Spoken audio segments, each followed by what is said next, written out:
bitch in the flesh. Who the fuck she gon' check? She be talking that shit, talking out of her neck. The blood on her dress. Bitches be mad when they see Cardi step in the spot. Said that you bought it, we know that you not. I'ma pull up on bitches as soon as I drop. Bought on the foreign, I'm like a young. The bitches in my business, they tryna plot. Huff up and shit like they have, but they not. Just burn at the wrist, the panic, the watch. Niggas be flexing, we know what you got. Cardi's the hack if they gave me the knot. Fucking your nigga, I got him on light, just a bang bang like I took the job. VVS shit, I'm in love with the rocks. You said you gon' take him, but you got me chopped. They throwing shit cause they see me on top to that bitch super love, I'ma send you the drop. Press. Don't need no press. Who she gon' check? Pop up, guess who, bitch? Pop up, guess who, bitch?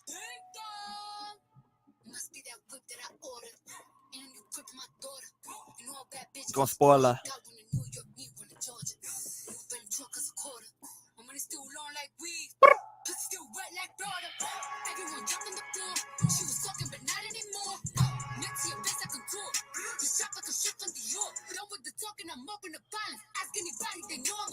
Hashtag whip that whole ass.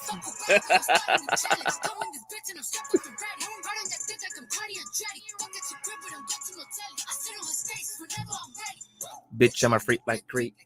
Got the biggest house on my street. All you little hoes look cheap. The fucking on my no teeth.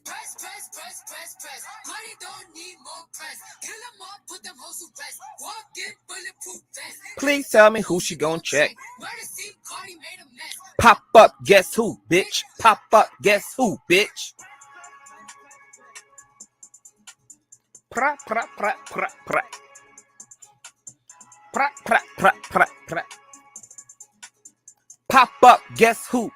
Pop up, guess who? You guys know what I need you all to do. Thumbs up before we even get started. I give you, take a dating.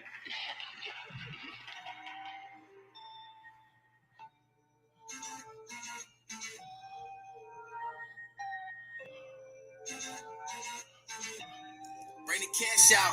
I need 1 million once for the ones with their ass out. Blow a bag out. All the bitches by the bar in the back, finna act out.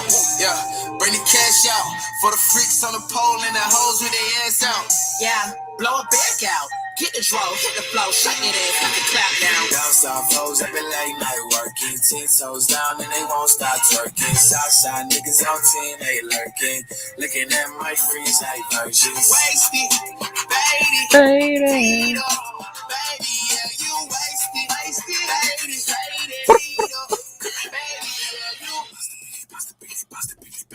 Yellow, get with it, liquor with it, crack it. Put the pussy on me if you really wanna panic. Put the pussy on me, I'm about to let you in the granny. Too much money, I'm 22, already iconic. Niggas on the neck, let the talk down on me, bitch. I got hits like Rihanna, and I bring them bands out. All the niggas get loud. I bring them bands out, all the bitches go wild. I bring them bands out, all the niggas wanna crowd me. I gave y'all a name, what would y'all be without me? I bring them bands out, all the niggas get loud. I bring them bands out, all my bitches go wild. I bring them bands out, all you niggas wanna crowd me. I gave y'all a name, what would y'all be without me? Down south foes up in late night working. 10 toes down and they won't stop twerking. Southside niggas on 10, they lurking. Looking at my freeze like virgins. Wasted, baby. Tito, baby, yeah, you wasted. Baby, Tito, baby, yeah, You got to me properly. Monopoly. Keep chewing on this coochie, nigga. Get on your knees. Put this pussy on your cookie, nigga. Have you ever made love to a gold digger? Randy first a Gucci, but his coochie not no kill figure. Pussy booming like an 808. Set him home for a stomach he already ate. I'm in his mind on his chest like a nameplate. I'm on the ground with your man, you deactivate. Pussy great, they call me top. Bitch, you sweet. I ain't fucking with the little man, I'm looking for the big thing. 10 in the face, 10 in the waist, first in the race, licking the beat, you keep up the pace. The boys in the yard, they want my milkshake. Down south foes up in late night working. 10 toes down and they won't stop twerking. Southside niggas on 10, they lurking. Looking at my face like virgins. Wasted, baby, Tito.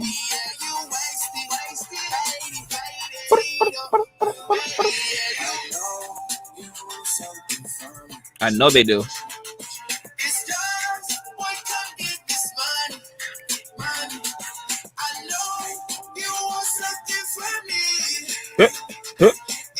Hey, hey, hey, hey, hey, hey, hey.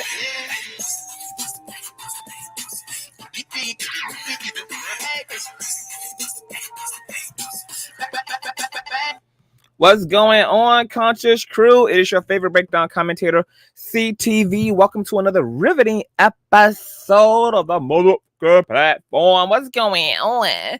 You guys already know what I need you guys to do, honey. Hit that old nasty like, girl. Okay, you know that liking the video not only helps with the algorithm, but it triggers up these raggedy whores notification system, girl, because YouTube only sends out notifications to less than 10% of your subscriber count. But when you guys thumbs up, up to the video until they're stuck, okay, this translates as desirability, and therefore YouTube goes forth and do the job they should always be doing when a bitch hit live anyway. Okay. Also, make sure that if you're new here, that you go ahead and subscribe, because if I like it, you're going to freaking love it. Okay. And I also need you to make sure that your notification bell is set to all, because you never know what day or hour the king, or as some like to call me, a queen bitch, will be quinging. Okay, so you got to make sure you have that lit, girl, because sometimes I get inspired at 1 a.m., 7 a.m., 4 a.m., 6 p.m., 12 noon, bitch. You just never know when the Black Holy Ghost is going to alert the hell out of me, girl. Okay, and I need you guys to share this stream out. You know that we have a nasty piece of polyamory and polygamous community, right? Okay. So, with no further ado, baby, let's go ahead and push the hell on through. Where my intro at? Where my intro at, girl? Okay. I know a place where you can recharge your soul. Baby, that's Consciouztv. And in the midst of brokenness, he gon' see your asshole. Baby, that's Consciouztv. You gon' heal, you gon' laugh and catch a little shade. Ooh, girl. Y'all know he be slaying, y'all better stop playing. Come hear what he's saying. Ladies and gentlemen.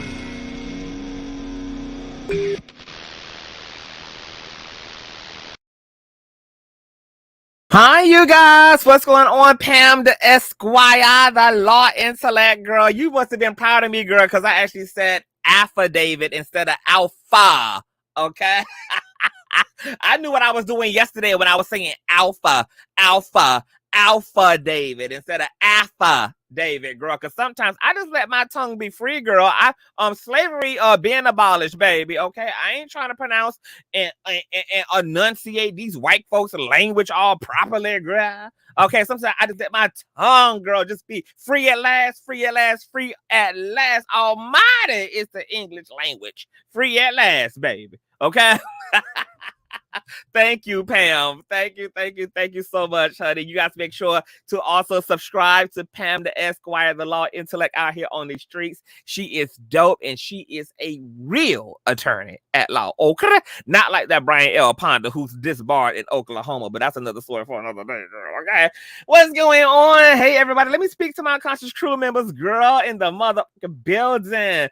What's going on? Breaking the culture. Hey, boo. Hey, love. What's going on, Candy? What's going on, Layla? Hey, Mary, my beautiful moderators. Hi, Perp, Sony. What's going on, Leela? What's going on, Serenity? Hey, Phyllis. Oh, nasty piece of Phyllis in the building, girl. Auntie Trisha, hey, boo. Hope you're doing well. I gotta inbox you back on Instagram, so I'm gonna inbox you back today, Auntie.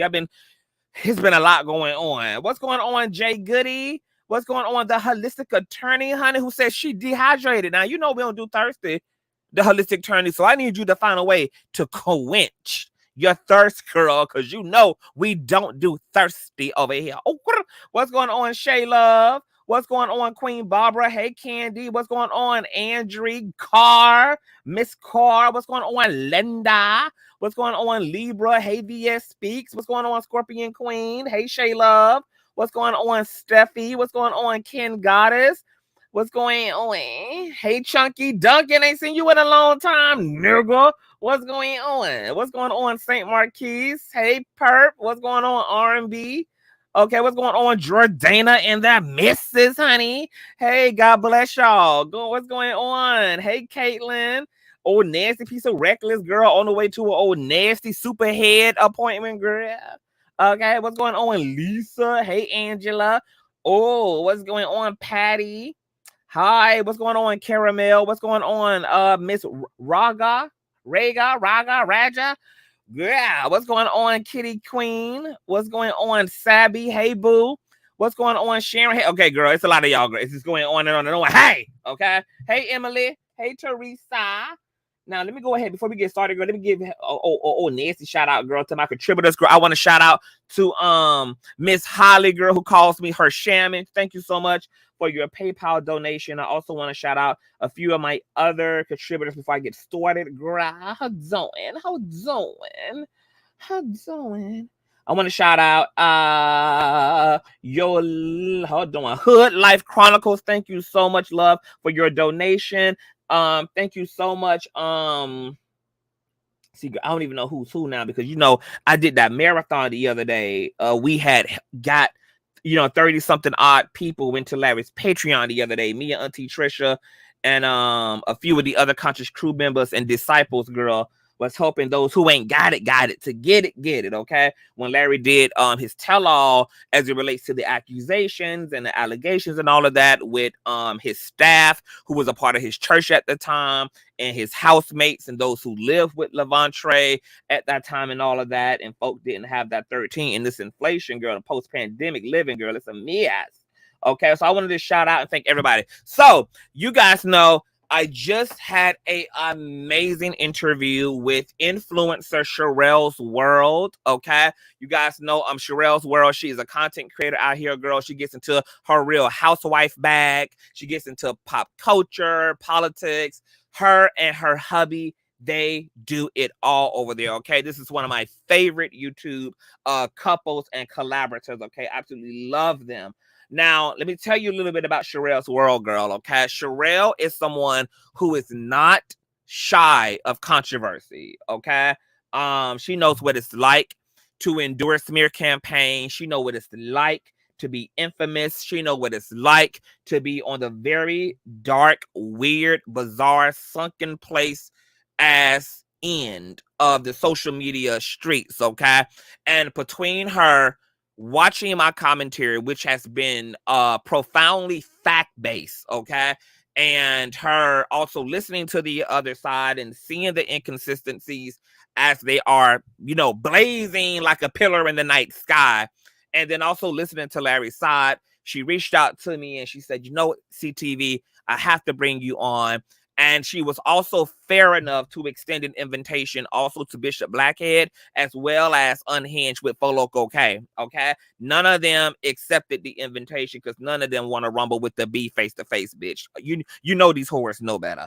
Okay, so she reached out to me. She said, I want you to bring this to my audience. She said, I want you to just do your thing. Everything that you've been bringing on your platform, I want you to introduce this stuff to my audience. And so she gave me the space. And I have to say, baby, I bodied and Beyonce that motherfucking shit, okay? Y'all know that y'all know y'all can bet on CTV. Y'all know y'all can bet on CTV, baby. Y'all know that I'm going to represent well, baby. Okay? You know that the quality of my ability to commentate and critically think and get into the things, baby. Okay? You know that I was going to not let you down today, okay? You think I was going to go over to Sharrell's World that has over 400,000 inhabitants, girl, and you think I was going to drop the ball, baby? You think that I was going to go over, girl, on top of that, girl, and I'm here also, doing my part in breaking this thing down, and there's another man's innocence who's on the line. You think I was going to drop the ball? Of course I could not, baby. Of course I could not, baby. So we ran it down, line by line, by line, by line, by motherfucking line, okay? Gave it to the girls. Ate it up, bitch. Ate it down to the ground. Ate it down to the whole ground, girl. Didn't miss a motherfucking beat, bitch. Okay? We don't play them games, okay? We them kids, baby. We ate today. Okay? And we gonna eat every single time. We gonna eat, baby. Okay? If it's beef, we gonna eat, bitch. I told y'all, I don't raise the bar for my enemies. I'm not beefing with smaller content creators. There's nothing I can benefit or gain from that. Only they have something to beef with me acknowledging them. Okay? Once I ended up on the radar of Unhinged and Bishop Blackhead, girl, and then I saw that influx, girl, of subscribers come, girl, last year, baby.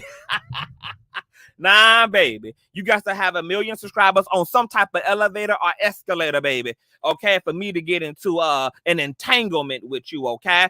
And it proved right, girl, that I even am on the radar of large content creators like Sharrell's World, who almost has 500,000 subscribers, girl. Okay? So that's where we at, girl. I'm at a we have raised the equity of the Consciouztv brand, baby.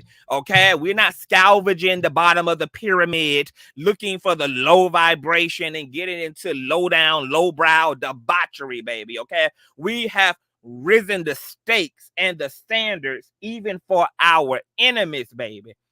Even them folk have to have it, baby. They got it, baby. Okay.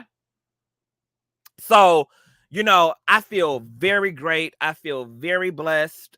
And this really shout out to Sharrell's World. This absolutely meant so freaking much because Sharrell's World is one of the only content creators who's actively reporting on this, who is not polarized by their emotions and commentating from a place of identifying with a accuser's accusation. She's actually interested in, first and foremost, sizing up the facts and the data, running the numbers. She's interested in understanding who this is, what has happened, and what's going on here. Because Shirelle is clear, unlike a lot of people, that Levontraye Andrews is not a victim. He is an accuser.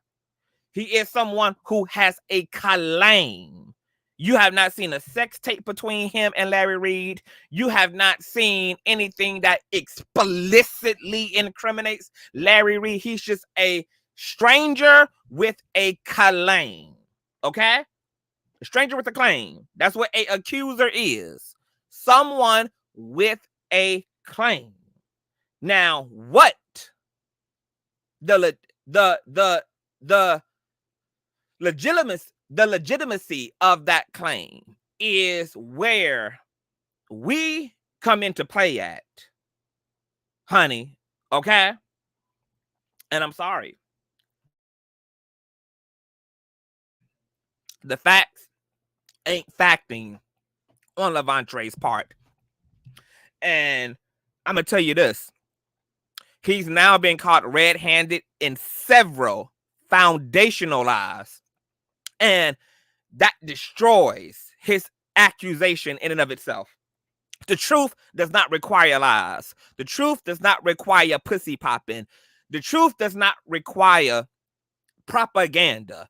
And the fact that you're lying right out of the rip all the way through to the bank, baby, fuck you and your accusation. You are a liar. You are a bitter, country, confused, power bottom, stuck in a marriage that is ultimately a beard, in my personal opinion. And you're mad because you have to watch Larry's wealth from your mama's house. Okay? He cut you off in 2017, left you to the unemployment line, and you decided that this man was not going to enjoy his winnings or his work. So you insert yourself with no facts, even wanted to initially come forward as an avatar. Didn't even want to give his government name. Didn't even want to cam up, but just wanted to insert himself in 2020-21 and give a salacious interview to someone who hates Larry, allegedly. Then come to muddy up the water and wanted to leave Larry to deal with it. Yeah. Not going to happen. Not going to happen. Changing your story 4 different times. Now you in a new interview and literally said, I have things today that I've never said before. Now you got to add more to it, baby. So now you about to continue on in more lies, okay? Literally said, there's things I'm going to say here today that I've never said. Oh, I bet there are things you're going to say here today that have never been said. You better make this shit up as you go, honey. You better add on and do you, girl. But what you better do is get them goddamn ages right, honey. You better figure out why you told Larry Reid at 27 years old that y'all friendship was a little less than 10 years of age, which would have made you 17 or 18 at the time. But yet you running around talking about you've been walking through Walmart with this man and you had proximity to this man and you've been groomed by this man since you was 14 and 15, which would have been in 2004 and 5. But 10 years ago, at the tender age of 17 and 18, would have been in 2007 and 2008, not 2004 and not 2005, where you would have been 14 and 15. You better get into why you're not also speaking to this Raleigh police report that you presented, okay?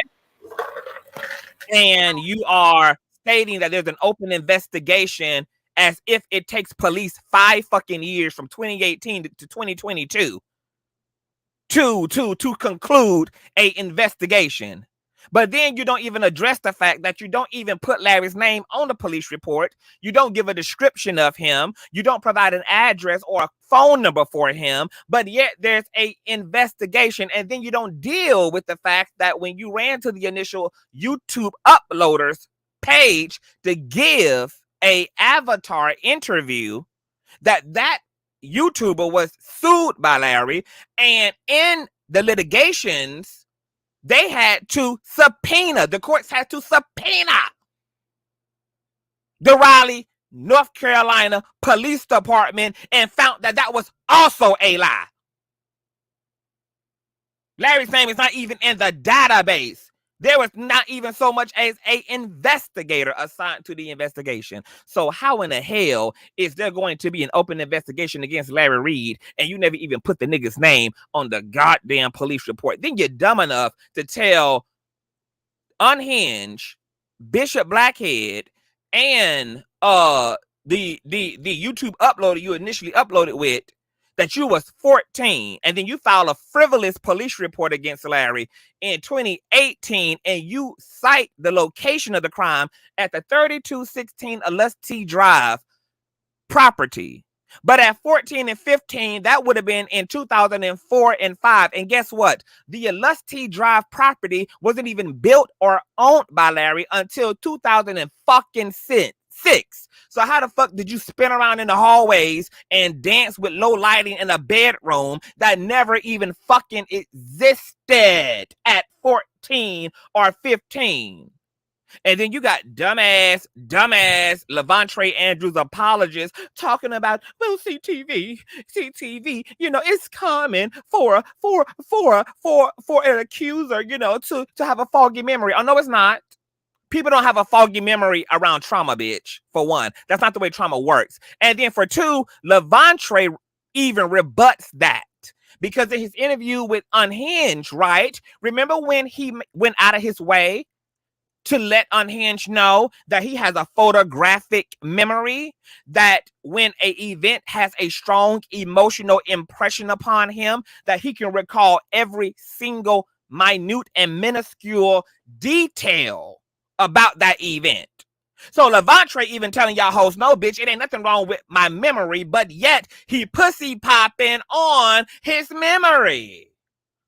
And guess what? A raggedy ass bitch presenting herself as a fake ass fucking Oprah, looking like a Patty with no goddamn label, bitch, ain't even doing the hard work, girl. She won't present the police report. She won't challenge him on why he lied about the investigation that a 2021 litigation involving lawyers, judges, and the feds had to subpoena and say, why are you saying this when there's no record of this? There's no data. There's no facts to back what you're talking about. How can there even be an investigation, Levontraye, and you didn't even put Larry's name in the police report, Miss Mamas? Okay? Is she doing that? Hell no. Okay? Did she present the goddamn DM where he establishes a timeline for himself at 27 years of age and establishes that him and Larry's relationship is only shy of 10 years old, which makes him 17, but he's here playing in your bald head ass face saying that he was 14 and 15 when he came into the church, and he was 14 and 15 walking around Walmart being groomed by Larry for 2 years and said for sure I was younger than 16. Bitch, according to you, in your own words, you didn't even know Larry at 14, 15, or 16. So make it make sense. And you know why she allowed that? And she didn't do the work, and she didn't challenge him with the debunkable and available facts to expose his lies. It's because this smear campaign and this motherfucking interview was given for one reason and one reason only, girl, just so that you can tell these outlandish, outrageous motherfucking accusations to her audience.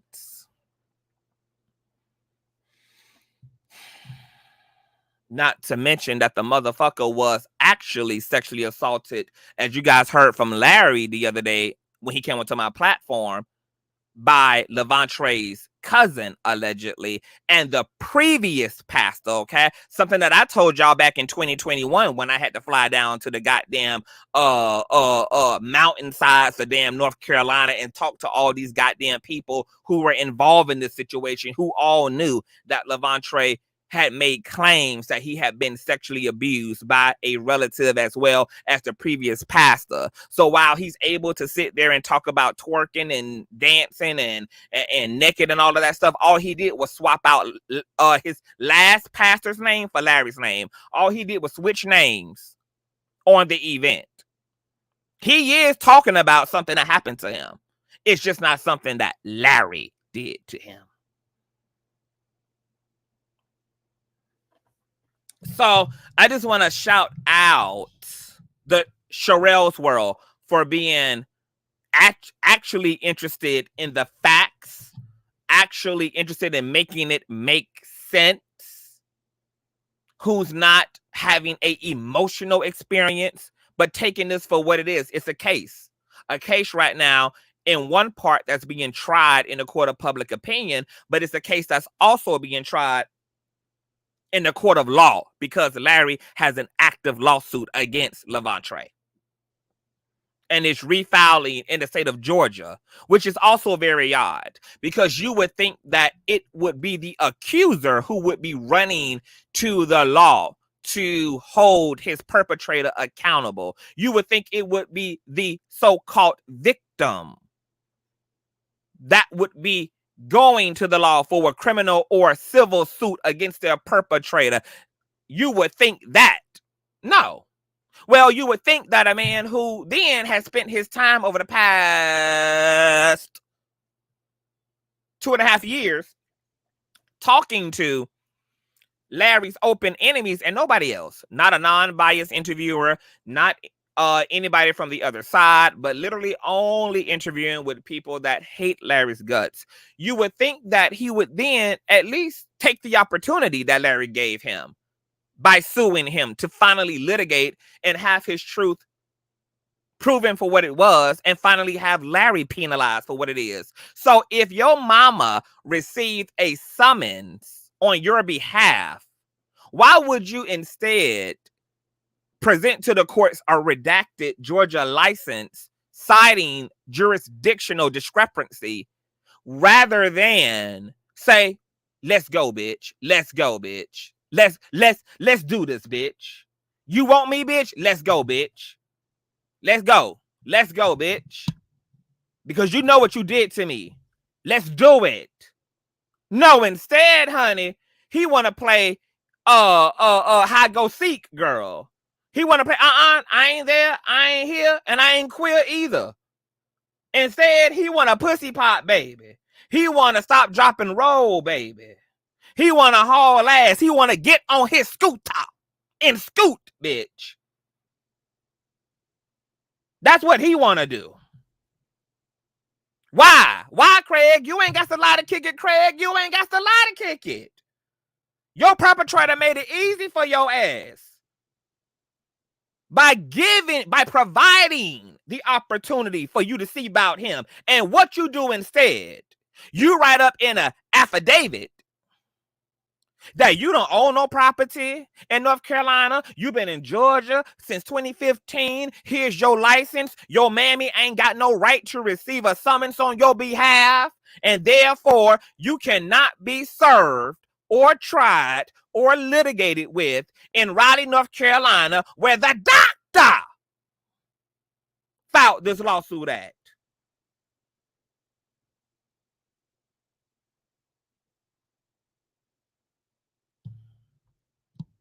Then you have Unhinged and Bishop Criminal Head triangulating and collaborating, girl. Because Sunday, the day that she drops this tired ass interview that didn't do no numbers and make her no money on her felon ass app, so she was forced to, unfortunately, upload it to YouTube, which she hates because she got to cut Cardi B 70% of that Google AdSense check. We saw the paperwork. Okay? So she had to double down, girl. Okay? And make the best of it, girl, by going ahead and giving it to YouTube because nobody was signing up for the Apple, girl. So Bishop Criminal Head, girl, coordinates with Unhinged on Sunday and then drops a fake-ass call log with a number that doesn't even belong to Larry Reid. But you do know who the phone number belongs to? Larry Reid's personal chef, who was about to help Bishop Blackhead and Unhinge set Larry up after Larry had fired that personal assistant that personal chef for doing some out of order shit. So just like every other bitch who Larry has to chastise and check, they become extremists, girl. Okay? And just want to jump out of the goddamn window and do the most. So he contacts the bishop and say, hey, I done been all up in this man's house and life. I'm willing to fucking help say whatever and participate in a smear campaign, what we need to do. So what Bishop Blackhead does is fly the nigga out to New York, promise him $20,000 to follow through with this motherfucking interview and this smear campaign, and then gets Unhinged allegedly involved because she's going to facilitate the interview. And then the man bails out at the last minute and calls Bishop Blackhead back to back to let him know that I can't do this. So he bails out, calls Larry, exposes the whole scheme, and he's going to come to this platform and tell it all this week. Oh, yes. And then what Bishop Blackhead does, like the cornball, goofball, goofy ass, greasy lip, convicted felon that he fucking is, his goofy, stupid, ridiculous, short bus ass, super special bitch, okay, decides to take the call log from the personal chef calling him back to bail out on the scheme to set Larry up and change the name out and save the number as Larry's. Larry calls the goddamn number on live, girl, and the goddamn man answers the goddamn phone and talks about how you motherfuckers, how them motherfuckers been blowing his goddamn phone up ever since this goddamn nigga posted his motherfucking number all over social fucking media. Now he receiving all type of goddamn death threats and all type of shit.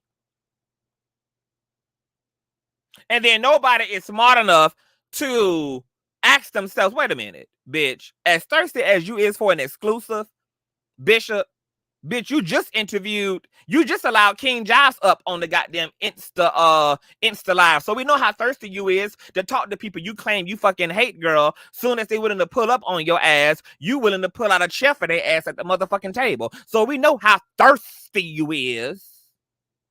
We know how hungry you is, bitch.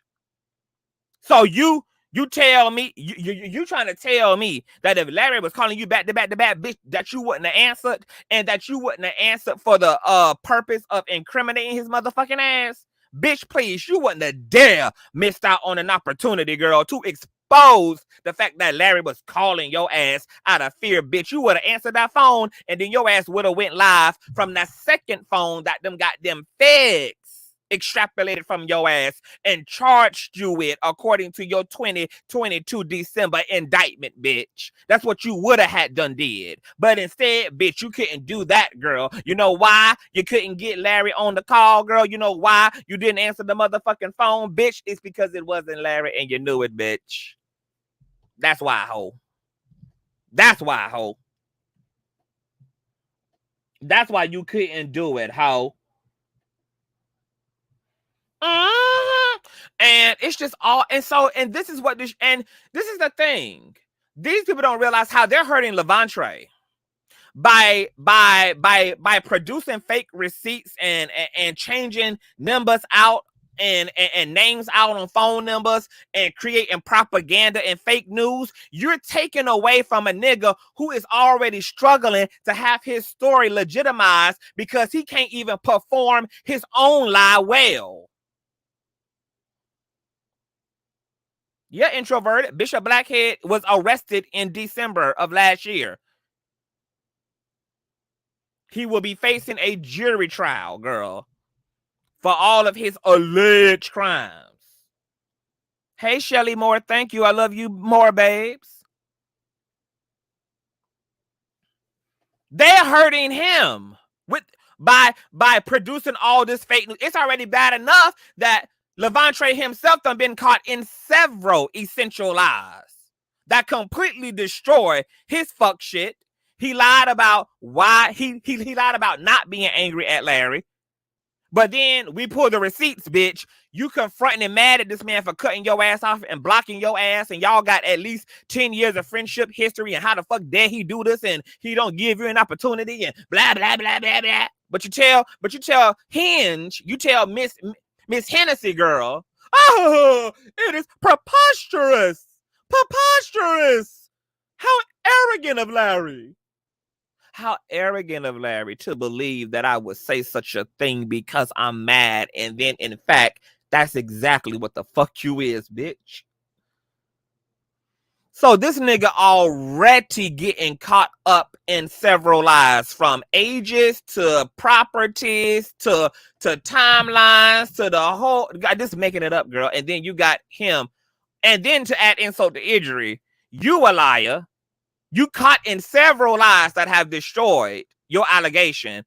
Then you sit down with a federally documented slanderer who's now a proven liar by way of the Cardi B case. And then you have a convicted fucking felon who served 5 years in 2008 for identity theft and identity fraud, aiding and abetting you.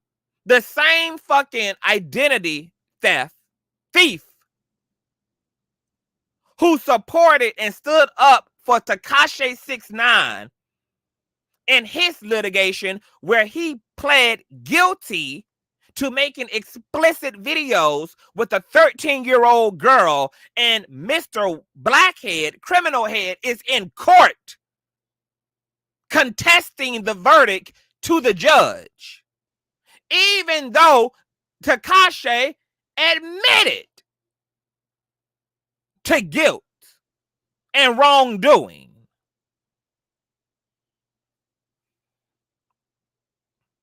And then Tekashi thanks him in a goddamn song.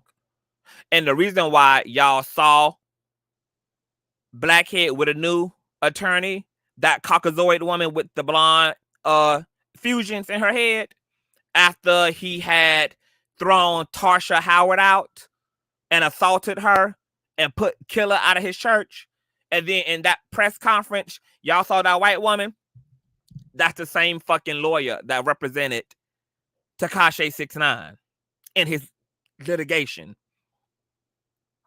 So how you gonna be a fake ass advocate for so-called victims when you literally are in cahoots and friends and standing up for a convicted pedo. Make it make motherfucking sense. Bitch, you could never.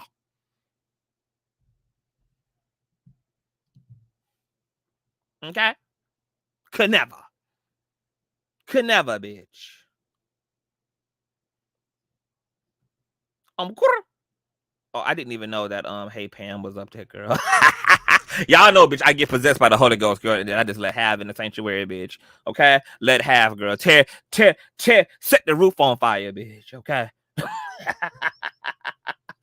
Just crazy. Hey, Hood Life Chronicles, Whitehead, thank you for your donation, love. Thank you so much for your donation, Hood Life Chronicles. And make sure that you guys go over and support and subscribe to Hood Life Chronicles, okay, on YouTube, girl. An amazing content creator, girl. Thank you so much, baby mother, for your donation. God bless you. And thank you so much for your support. It means so fucking much. You know, it's moments like this that count the most, okay? Then you guys also know that they're big. See, this why they gotta rev it up, guys. I'm about to tell you guys. I'm about to reiterate.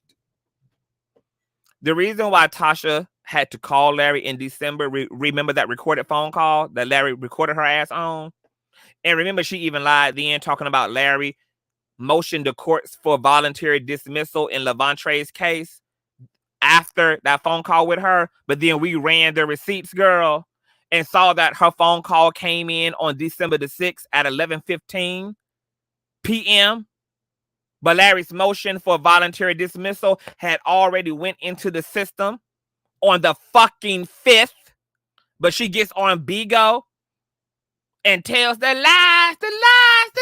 What's going on, Jazz? And tells the lies, girl. But remember, she caught him, right? Hold on, do I still got that phone call? Let's just listen to this phone call again, girl. Let me refresh your memory, girl. Girl. Let me refresh this memory. Do I still got this phone call? Hold on. I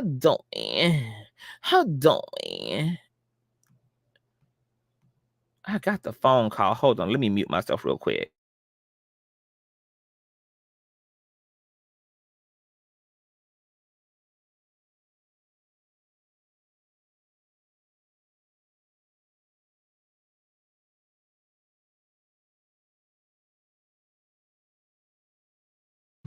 Hold on, y'all. I'm going to find that motherfucking phone call. We're going to listen to it again, girl.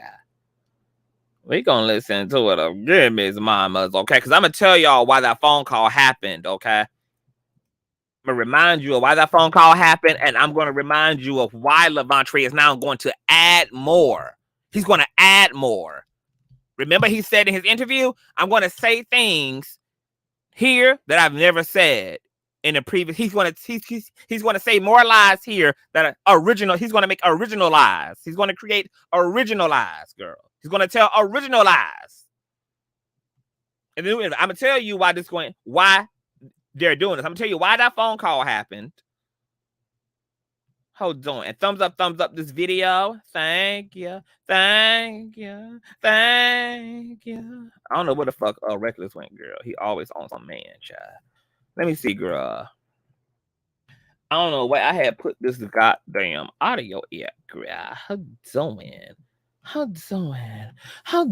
Wait a minute. Oh, why you treat me like? Oh, thank you so much, Kenyatta, for your $20 donation. Thank you so much, Lord. Thank you, baby. God bless you, baby.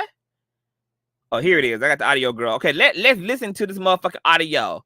One more time. Can I ride my bike one more time, face ass niggas? Okay?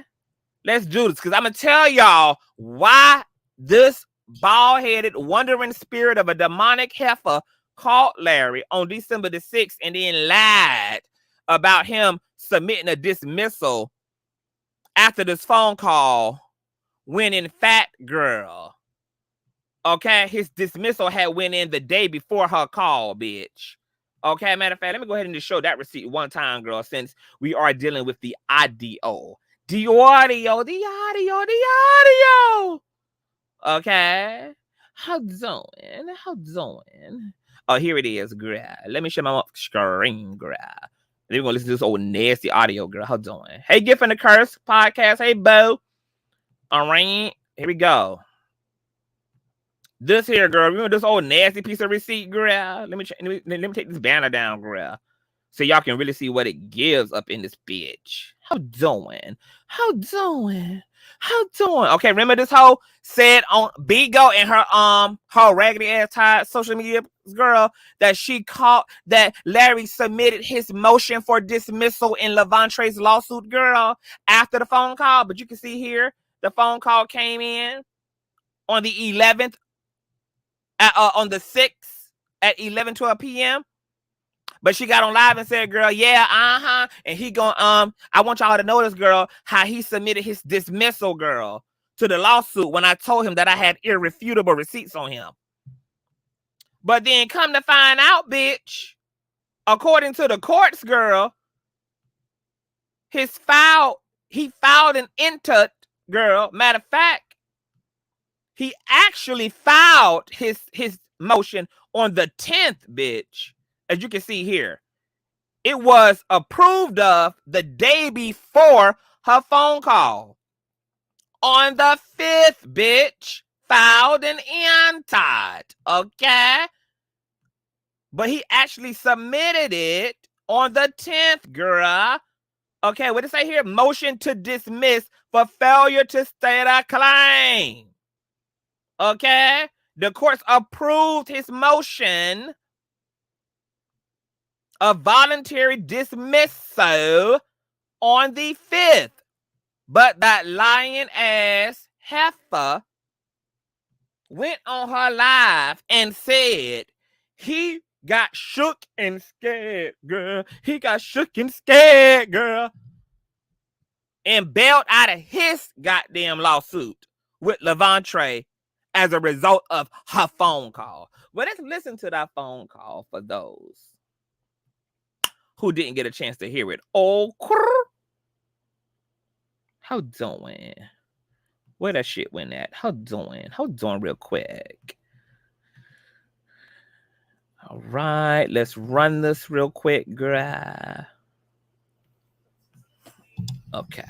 In this situation, because I did know you, I still know you, but I'm considering taking the story, but I can't take the story if you don't agree to talk about it because it's one-sided. Wait a minute. The bitch says she don't know if she gonna take the story. Now, mind you, she also caught herself in another lie because she said on her shit that her and Lavontraye been in communication for months. Remember? And catch it, girl. She also admitted that it's one-sided. But who cares if it's one-sided, bitch? If you got irrefutable proof that he committed a goddamn sexual crime against a minor. Who gives a fuck about how one-sided it is, bitch? You got the proof that he's a fucking criminal. The fuck? This is a whole fucking crime allegedly committed against a fucking minor, and you're here talking about it's one-sided, and you got irrefutable fucking proof, but not enough proof for Lavontraye to run his ass to the goddamn courts, and not enough Lavontraye for your ass to run to the goddamn authorities. And you want to give him an opportunity because it's one-sided. Girl, make it make motherfucking sense. The lies. Okay, let me run that back for you. I have to hear that one more time. I'm going to try not to interrupt this audio too much, but y'all know how I give it up. If you don't agree to talk about in this situation, because I did know you, I still know you, but I'm considering taking the story, but I can't take the story if you don't agree to talk about it because it's one-sided. Wow. What do you think about that? Well, the only accuser that was somebody that accused me of something that was a crime was the person that I've already filed a lawsuit against. Period.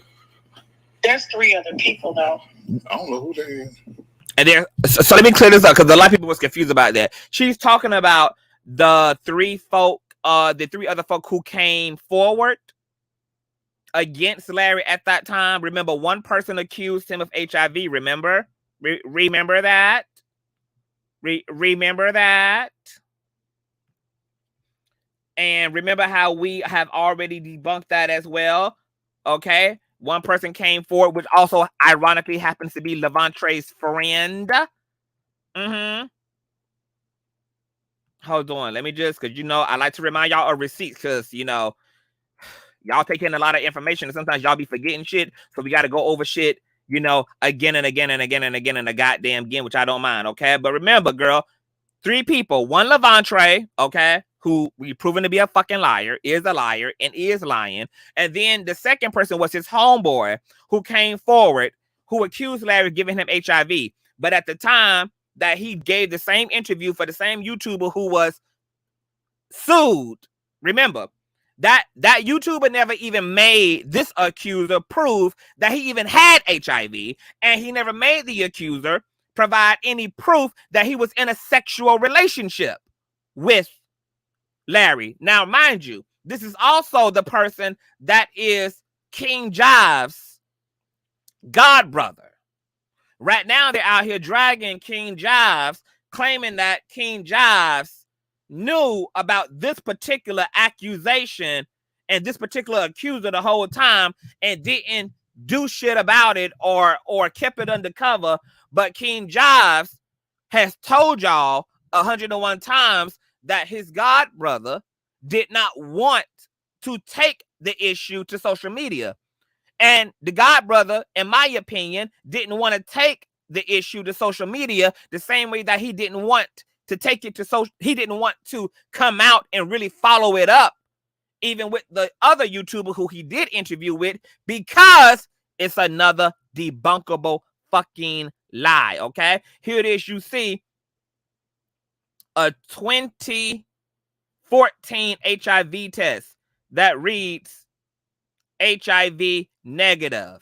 You see it, and I want, hold on, and all y'all who talking about this, screenshot the receipts or email them to me so that when you go to talk about this shit, you can run the receipts. Because there's proof that Larry don't have HIV. I can't speak to King Josh's god brother, Dale Quan, who did not provide any receipts that he even is HIV positive, yet alone receipts that Larry gave him HIV. And the reason why he didn't want to come forward is because he couldn't make it make sense why the fuck he claiming to be infected by a man who's not infected, who's not carrying the HIV virus. And Del Quan accused Larry of this in 2014. This test was given in 2014. Negative. Screenshot that shit. Larry also tested again, as you can guys see here, in 2020. Okay? See here, 2020? Tested for HIV. You see here? Dun, dun, dun, dun. What happens, kids? Negative. Okay? It's going to look pixelated because I'm magnifying the shit out of it to make sure that we're clear. Okay? Test it again. Let me remove her comment. In 2022, instant HIV test. Guess what? HIV negative. So who had infected who? Who was fucking who? Who had given who what? Del Quan ass might be carrying HIV, but he ain't get it from no motherfucking Larry Reid. And that's why that raggedy, worthless, double not do-rag wearing ass motherfucker also came forward as an avatar and a receiptless one. So that would make now the 2 motherfuckers, the 2 people, the 2 out of the 3 motherfuckers that unhand said done provided an accusation. Oh, before I lose that, let me go to Del Quan, who, might I add you, also apologized to Dr. Larry Reid. Okay, here is that text exchange.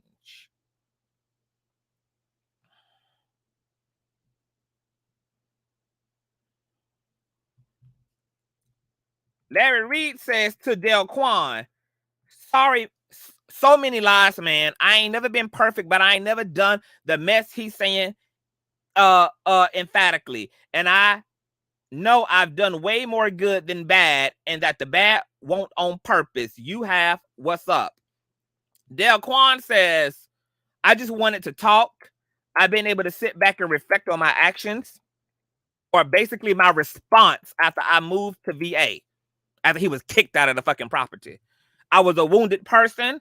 That's not me now. I apologize for not handling the situation better. I just moved to Fayetteville, had to get out of VA for multiple reasons, just started over fresh and ready to live because I haven't been living, just existing. So I feel like God sent my middle brother to pull me out of the grips of our family. Larry responds and says, listen, Delquan, we good. And my heart towards you ain't got nothing in it but what was always there. I love you, and that's it. And I apologize for not handling things better also. Larry still holds to the fact that he got love for these men. He still don't hate these niggas. These niggas done got out here and accused him of HIV he don't have, giving them shit when they never even been together sexually. Still loves Lavontraye, despite him allowing his goddamn mental illness and split personality to get the best of him. Okay? So that would be 2 out of the 3 motherfuckers that Unhinged is talking about, where there's one more motherfucker as well who interviewed with the YouTuber that got sued and put under a gag order that he's going to be found in contempt for breaching once again for the second time. And there's already a second motion in the works to bring him in contempt for the third time so that they can get to the 4th offense, which is jail time. Because the Ohio courts penalize you 3 times financially for breaching the injunction order. And then that 4th order, the judge sends your ass to jail for 30 fucking days so you can lose your livelihood. So that you can lose your job, not pay your fucking bills, and end up fucking homeless and distressed and doing fucking begathons before all several of your live streamers. But there's one more motherfucker who came forward. Hey, Miss T. Taylor. And this was Shamako Bryant's cousin. Shamako Bryant's cousin was jealous of Shamako's relationship to Larry. Shamako even moved away with Larry to start the ministry in North Carolina. And his cousin felt bitter. And then his cousin ended up falling on hard times eventually. He got caught up in some things like drug usage, some things like alcoholism. His life fell apart. And just so happens, there was a woman he was connected to that he was dealing with who was following this whole shit online and happened to be a viewer of the YouTuber who got sued by Larry.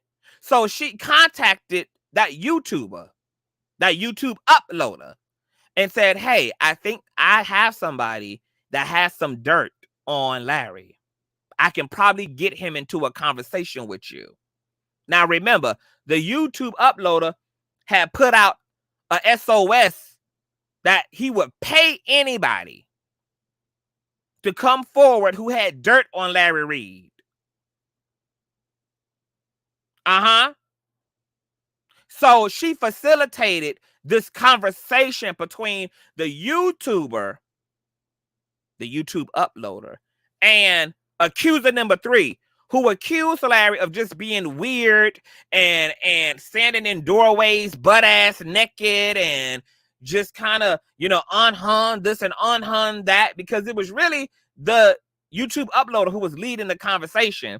And she made sure to take advantage of a drunk ass induced accuser number 3 and put him on a phone call with the YouTuber. Well, listen to the conversation between that accuser, which is Shamako Bryant's cousin, who is the best friend of Larry Reid, and his assistant pastor, and listen to that accuser also retract, dedact, and deny the things he said about Larry in that initial interview. Okay? And then we're going to get back to Unhinged's phone call, girl, because we making it make motherfucking sense.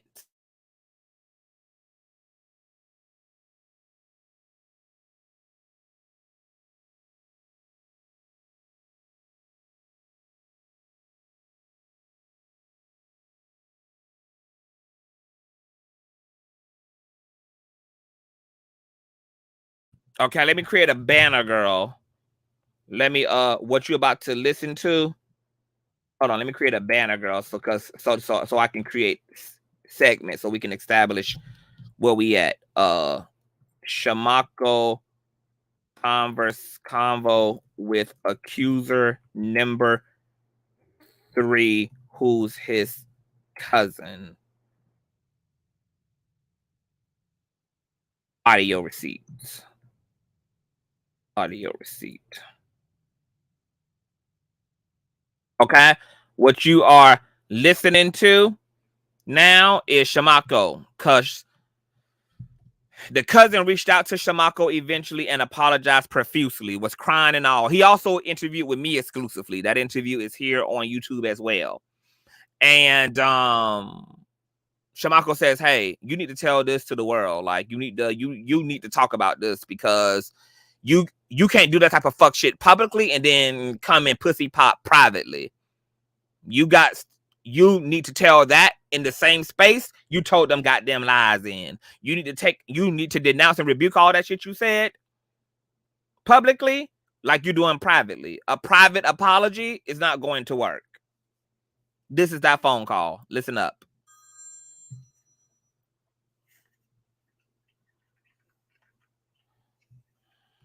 Hello? Hey. What's up, bro? Hello? Yeah, can you hear me? Yeah. How you doing? Marco, well, we got off the phone the other night. Yeah. I remember exactly what you was talking about when I got off the phone with Pam. Who? Pam asked me, did I talk to somebody about you? Marco, hold on 1 second. Hold on.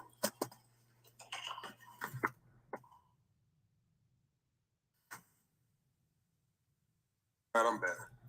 Yeah. But Pam asked you to talk to somebody about you. All I could think about was that dude who sent you that friend request. I ain't know what you was talking about until today. Ago, when I was thinking about today, I got on the phone with a complete stranger. I don't know how to hit me up. Before you go there, you have to realize that because of the job that Larry does, a lot of people don't like him. And this guy, for no reason, hates Larry. And he went to all the extents of going through my people, through my friends' inboxes, and offering them money to talk about him and to try to pull him down. Now, there's 2 or 3. So here it is. Shamako as well is saying that same YouTuber and his obsession with Larry and his family was contacted by his own people, that YouTuber was jumping in their inbox trying to get them to tell him dirt on Larry, and those people was letting Shamako know that, hey, this fucking weirdo, this freak is inboxing us and begging us to talk to him and divulge information, etc. Yeah, accuser number 3 is Shamako's cousin. 3 that actually went through with it and created, when I tell you lies, created nothing but lies. them, they're going to be dealt with. The next thing is, I was completely shocked when I heard, I got a call in the middle of the night, somebody saying, bro, one of my cousins called and said, bro, why is your cousin on the phone with that crazy dude lying on you? I'm like, man, go to sleep, man. Ain't got no cousin that's going to do that. He said, bro, it is. It's one of your cousins that's connected to you guys. That's on this dude interview lying on you. I listened to it. He sent me the clip. I listened to it. I'm like, nah. I said, hold on, that is. So I just got some. Hold on. Wait a minute. I know goddamn well we ain't got 700 motherfuckers in the building, and I'm in here putting in this motherfucking work, and I'm sitting here providing y'all, baby, the goddamn T of the T of the T of the T, and these likes ain't looking right. Hold on. Let me check these motherfucking likes. 417 likes, and it's almost 800 y'all in the building. Let me find Super Freaky Grandma because I'm not playing no more fucking receipts until these likes are liking. Hold on. I don't know why we got to go through this all the time. I don't understand it. I'm doing my part. I'm doing my part. I'm doing my work. When y'all work, when we work together to make this thing happen. You got to like the video. You got to thumbs up the video. Okay, we need at least. Okay, it's jumping. I'm watching it jump. Maybe I ain't got to run. Super Freaky Grandma. Shout out to a Gift and a Curse podcast. Make sure y'all subscribe. Up. The likes are liking. Okay. I'm like McDonald's. I'm loving it. The likes are liking. The likes are going up. We're going to definitely need to reach over 500 and counting before we proceed any further. Oh my gosh, shout out to 41.3 subscribers. Oh God, damn. Girl, y'all, I have a 65,000 subscriber goal for 3 months. If we keep going at this rate, girl, we might be there plus. Once again, shout out to Sharrell's World for the amazing interview and sit down today. Okay, we well over 500. We need to continue climbing. Okay, so continue to thumbs up, you guys. Okay, if I need to pull out Super Freaky Grand Bitch, I will pull out Super Freaky Grand Bitch. Okay, make no mistake about it, baby. You know that I will seize the kingdom by violence if need be. Okay, so let's thumbs up the video, honey. Okay, never stop thumbing up till it's stuck. Okay. Now let's get back to this interview. Some questions, man. First of all, I never knew you didn't like Larry. That's confusing, but at the same time, you don't have to like Larry. But some of the stuff you said, well, actually, everything you said was not true. And so I'm just confused at what brought that about for one. And I want to know, when did you come to my church? I know you said you came to our church when ministries got married, but when did you come to our church? And you seen guys with eyelashes on and fingernails. Bro, when you first came to my church, when we got married, we had maybe 5 couples in the church. And this is Shamako confronting the accuser number 3, which is his cousin, about all of the lies he told in the interview with that YouTuber. These are straight up dudes. Speak up. I can't hear you. Can you hear me good now? Yeah, I hear you now. Okay. Larry has never done anything to me. I've never had no problem with anybody that's done nothing to me, ever. You, nobody. When I came back, I'm not trying to make no excuse about nothing, but the biggest underlying issue to me is that I got on, and this don't even sound like me, I got on the phone with a complete stranger and talked about stuff I don't know about. And I did this at 30, I was 38 at the time, as a 38-year-old grown man. Like, I don't want to get into. But hold on, I know you don't know. When I was in Greensboro, right? This is like right after I came back from Greensboro, right? When you listen to it, I'm not trying to make no excuse at all, but like the reason the whole conversation happened, I've never got on the phone and talked about nothing with no complete stranger ever in my life, ever. And I had no idea I would ever hear anything about it ever again. Like I had no idea I would ever hear about it. But do you know? So what accuser number 3 is saying is that he didn't even know he was being recorded.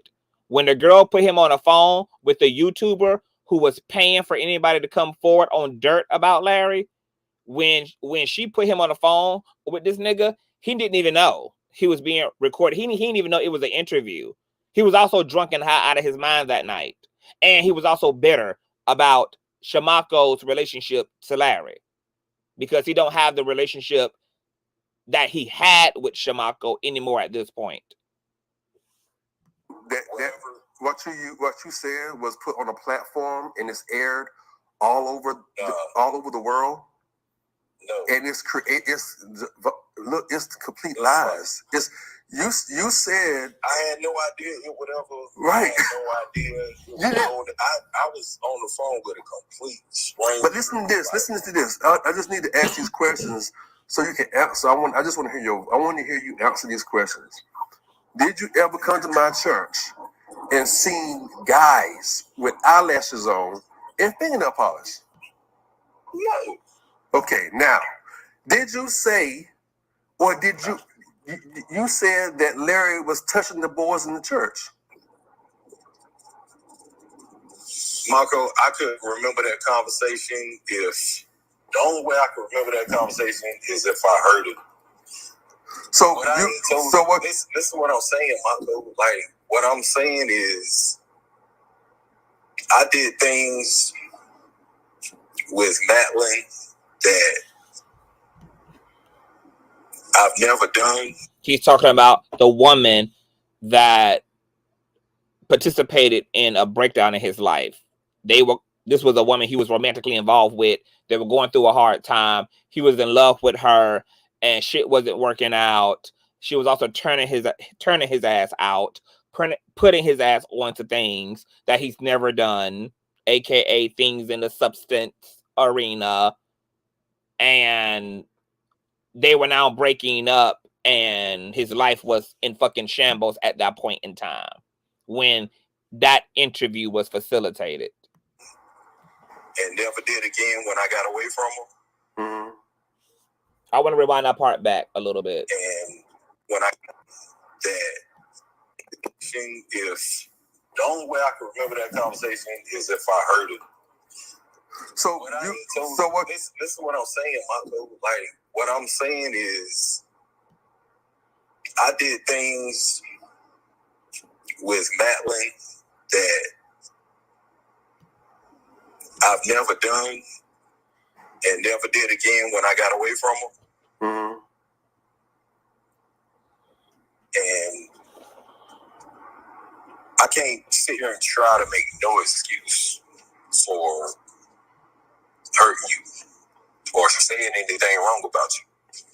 But I even remember, as far as that day, I remember getting off the phone and thinking, even when I was talking, I'm like, I don't sound like myself while I'm talking. Like,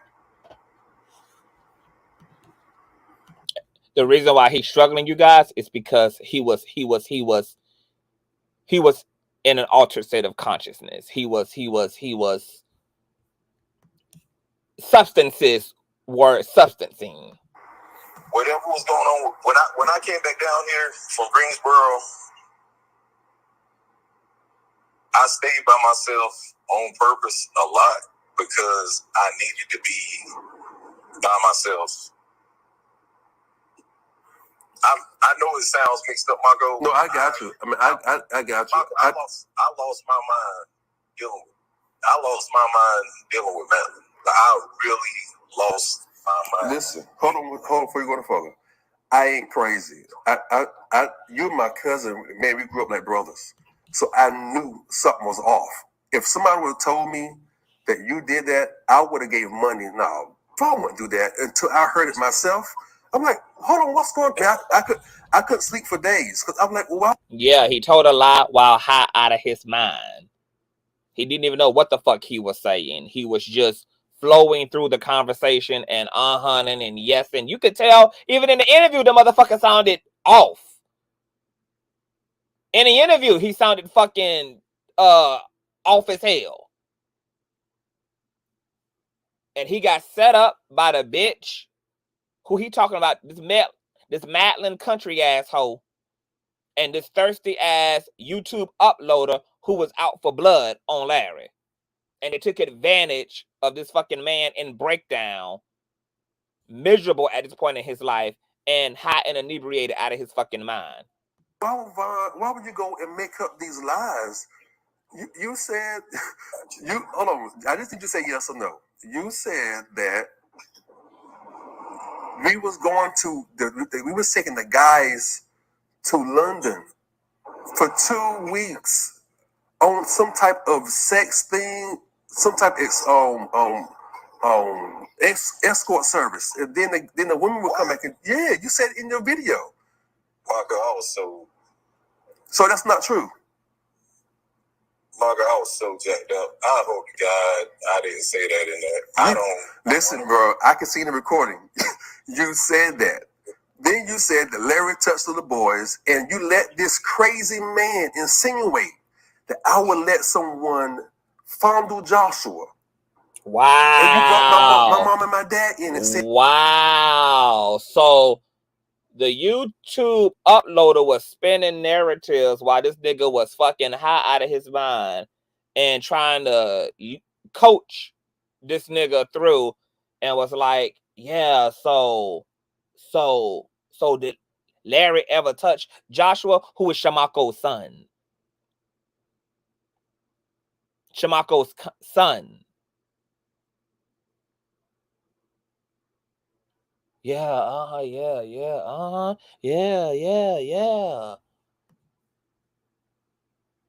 Saying, granted, that part was true, that my dad did sleep with women, but he didn't sleep with nobody in our church.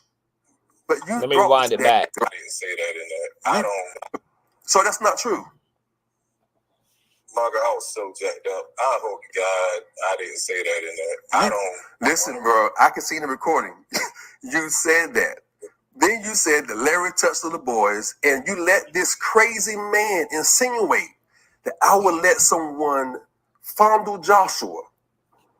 And you brought my mom and my dad in it, saying, granted, that part was true, that my dad did sleep with women, but he didn't sleep with nobody in our church.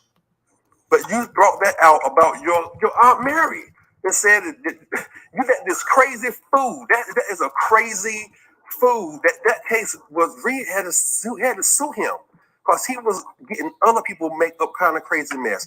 That's in a lawsuit. So you got to realize everything you said is recorded, and this other crazy blogger used it against Larry, and they incriminated me and incriminated Larry and our entire church. And it was full of lies. And anytime you say stuff that did not happen about a public figure, it is their slander and it's defamation. Do you know Larry's lawyers got all of this on record? And you're going to be a part of a lawsuit? No. You have to fix it. You're going to have to say that everything you said is not the truth, because nothing you said was true. And you got people, Larry, granted, people ain't crazy, people know Larry, but you said criminating allegations, molestation, touching boys. You said all this stuff on a recorded with a blogger who does not like Larry. And I know plenty. Let me be super clear to set the context straight here before we get back to this. Drugs and alcohol absolutely clog your judgment. This is why people kill people while they're drunk, while they're high out of their mind. You do not have sound judgment when you are under the influence of any type of substance. Let's be very, very clear. Not only does being inebriated and being high out of your mind impair your judgment and lead to fatalities of self and others, but this is, be very careful with this narrative that drugs and substances don't make you lie, because this is the same shit that abusers use to justify sexually assaulting a woman by saying that she consented while she was inebriated or under the influence. This is what Bill Cosby did in his case. Justified his bullshit because these women, well, they weren't asleep, but they were in altered states of consciousness. And because they didn't stop him from moving his hand between their skirts and down their shirts and all over their breasts, that, hey, she was aware and she didn't stop me, therefore she consented. It don't work that way. This is why they say don't drink or drive, kids. Do not operate heavy machinery while under the influence, kids. You are not in your right mind when you're under the influence of anything, kids. Okay, so let's get back to that interview.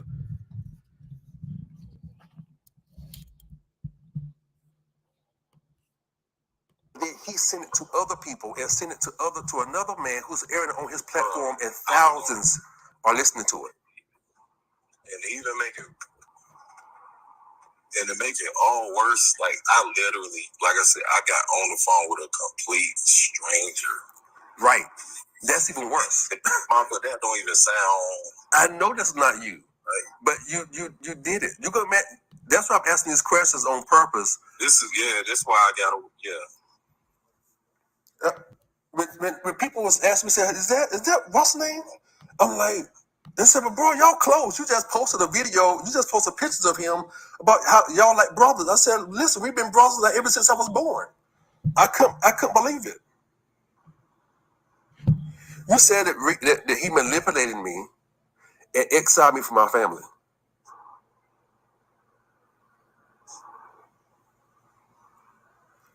And kept me from my family. And then your aunt called you and told you Larry's going down, which I don't know who that is. Wasn't that Gina? I said my aunt called me. Yeah, you said your aunt called you and said, go, Larry's going down or something like that. You need, this YouTuber on YouTube is getting is something like that. Wasn't that Gina who contacted you? Huh? Say it again. Wasn't that Gina who contacted you? Man, I was with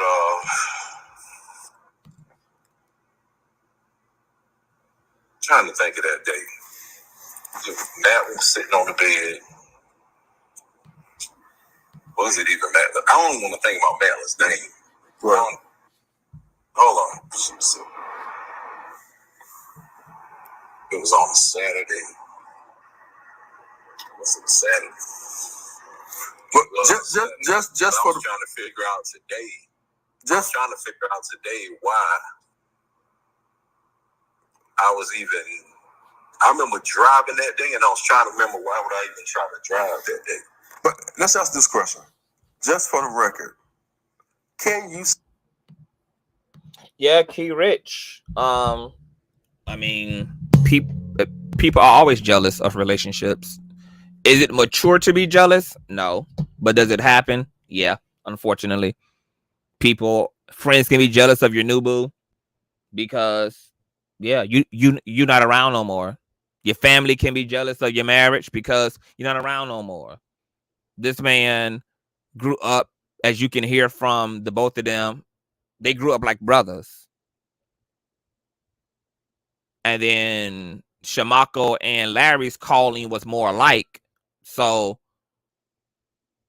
Larry ended up moving. Shamako ended up moving. His cousin wasn't around anymore. That was a relationship that he loved and he valued deeply. And in his drunken, fucked up, drug-induced state, while going through a breakup and holding repressed resentment toward Larry, because on an unconscious level, he was blaming Larry for why Shamako wasn't around no more. He was weaponized by the toxic bitch he was with and this toxic ass YouTube uploader.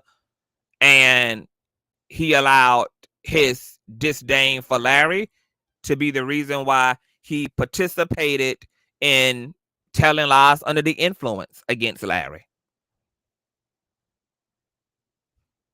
It's fucked up. Yeah, and it's immature to be jealous. But unfortunately, it happens. Especially men. Men are immature emotionally, generally speaking. Men do not do well with their feelings.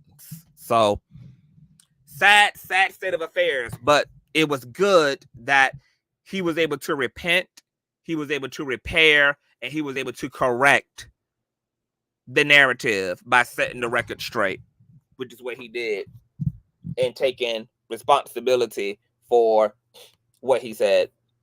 Say, honestly, that everything you said on the recording was a lie. Yeah, Marco, I was gone. And like I told Carrie tonight, I don't even deserve for you to forgive me.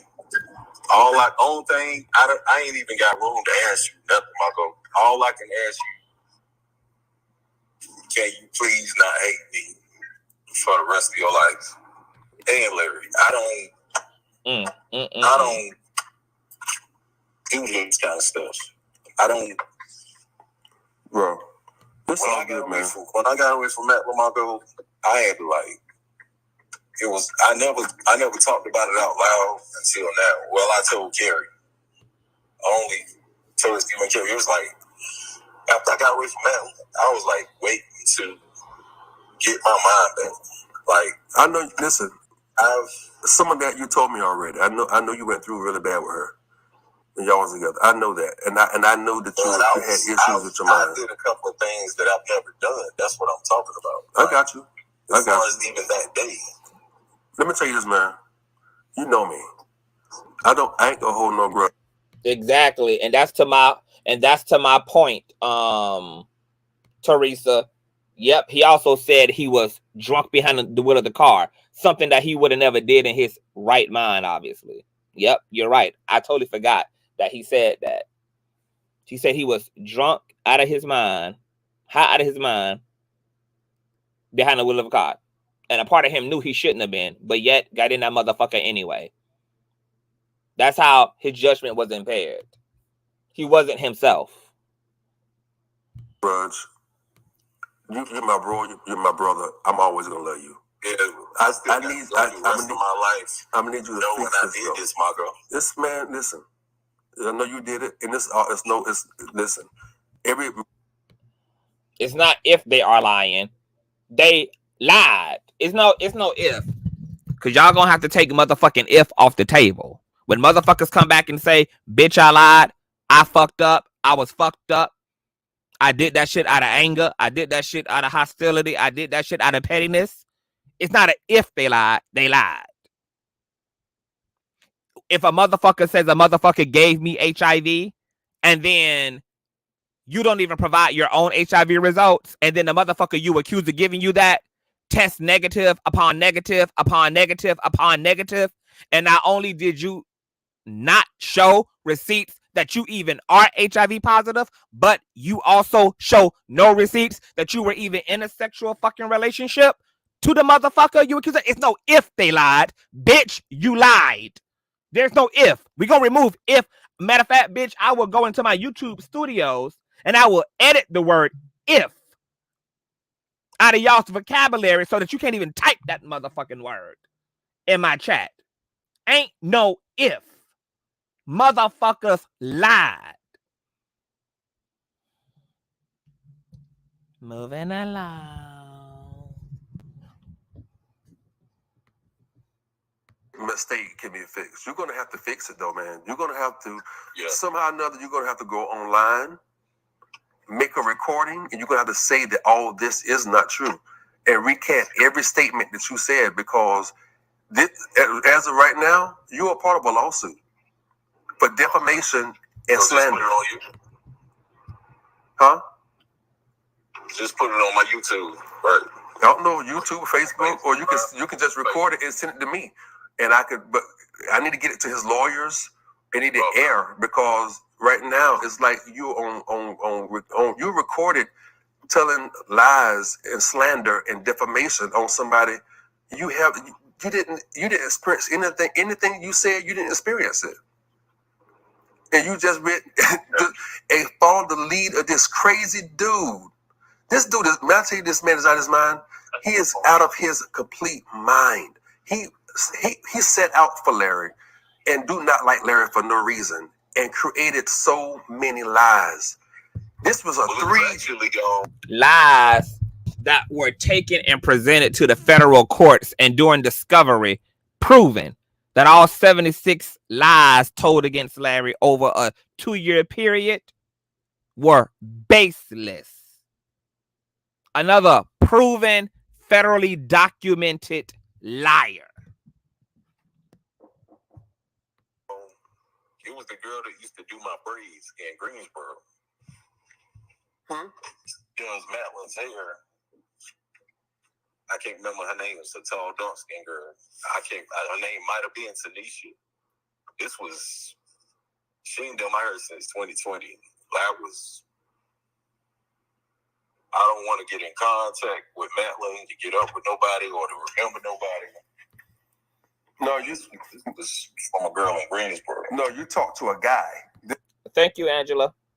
This guy is a blogger. Yeah, I talked to a guy, but as far as like the whole reason we ended up on the phone, it was a girl in Greensboro. Tall, skinny, tall. So you talk people in Greensboro that does it. Oh, okay. I don't know, man.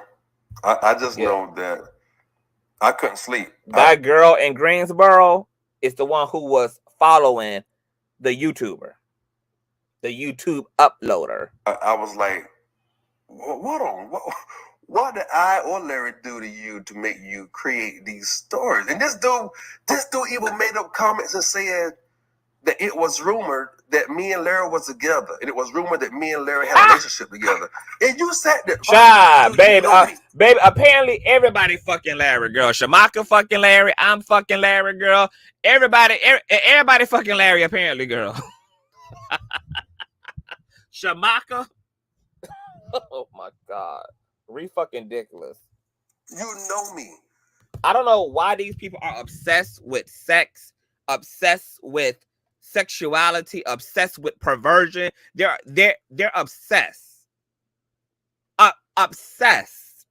I've never seen so many people obsessed over other people's love life, sex life, and I'm starting to feel like a lot of these people must have been abused themselves. A lot of these YouTube uploaders must have been abused themselves. That's the only abused and psychotic.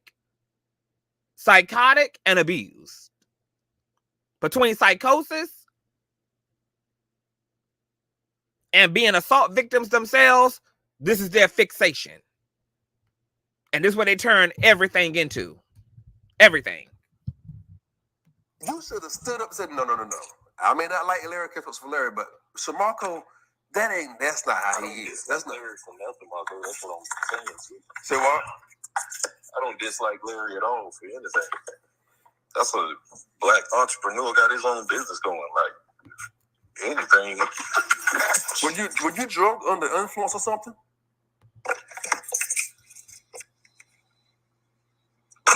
Marco, I don't want to. You know what?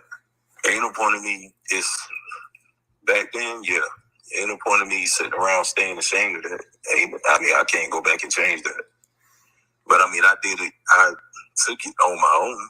I didn't she put something in my drink or something. It was like I took it on my own. I got you. Look, man, somehow, real talk, I know it's past 1 o'clock in the morning, and I appreciate you for answering, for calling me and clearing it up. But it just bothered me, bro. It bothered me, and I needed to know why you would do that. And it was stuff that, what was funny, it's funny now. And if my church heard that, they will be pissed. 'Cause these are strong, masculine, heterosexual guys. Was I talking weird in the video on the call? I didn't think it was you because you talk slow. Talking like my regular. Right, you talking like this how you talk. But on the video, you was talking fast. I'm like, that can't be him. But then I know you country. I heard your slurs. I said, hold on, that is him. I couldn't believe it. I got some of my cousins from New York was calling me cussing, pissed off. Like, dude, why is your cousin going after you and saying this kind of stuff about Larry when they know it's not true? I said, I don't know, man. I was completely confused, and so it just spun the narrative of something that people already thought, and it created like a craziness. And then it seemed credible because you my cousin, and it came from you, and I was like, I can't believe he did that. But I mean, you told me that it was a lie. I mean, I'm gonna let you know, but you're gonna somehow or another you're gonna have to. Man, I'll call you tomorrow, whatever. You're going to have to make a video or something and clear that up, because if not, it's going to be a problem. Marco, that's the least I can do. I'll do it tomorrow. Let me tell y'all something. This is some deep shit, y'all. You got a man, Larry Reid, who people drew very close to. As a result of those people drawing super close to Larry, you got people who were close to those people who got close to Larry who fell away because Larry has been able to build very meaningful relationships. Larry has been able to be a charismatic person that people have wanted to follow in life. And people following Larry, those people who follow Larry left behind other people that love them, and those people are upset with Larry. And then you couple that with Larry becoming incredibly successful and wealthy in life. So you also have the experience of you stuck working your 9 to 5, miserable, don't know who you is. You watching the person who you're blaming on some level for taking somebody that you loved away from you.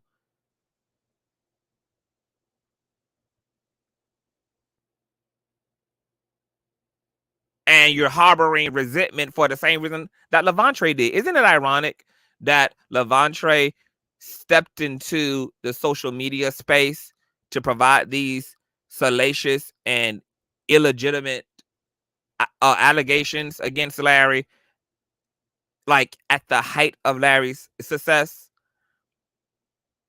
like right in the middle? You don't think that was a strategy to come and muddy up, because he too is still to this day at 32, 33 years of age having to facilitate interviews in his mammy's house? How disrespectful. At 32, 33, you don't even have a place of your own. You haven't even been able to be anything outside of Larry's gospel band that you played for. You haven't been able to even run now because Larry walked for you and take off. You still at your mama's house having to make her open up her home and move her furniture around to facilitate lies that she herself also now has to participate in just to be loyal to you. And you ain't got no damn well your own to even facilitate this goddamn interview. And then, might I add, have the audacity to write up in an affidavit that you don't live with your mama, but yet you facilitated this interview where? At your mama's house. Who also told the process server that you live there. Now you made her a liar too. Look at how, I didn't even think about that. Look at how this nigga lied on his own mama. This nigga lied on his own fucking mother, and poor mama. She got to put up with the same lying ass son that she been struggling to raise since he been a little boy. Because remember, the whole reason why she gave him over to the men of Larry's church for mentorship was because she was having disciplinary issues with a nigga who didn't want to go to school and a nigga who had a lying spirit. And to this day, lying. Got no shame to lie on your mother. To tell the courts inadvertently that your mother lied on you. When she told that process server, yes, he lives here. And you are such a deplorable, demoralized fucking human being that you would lie on your own mother's character.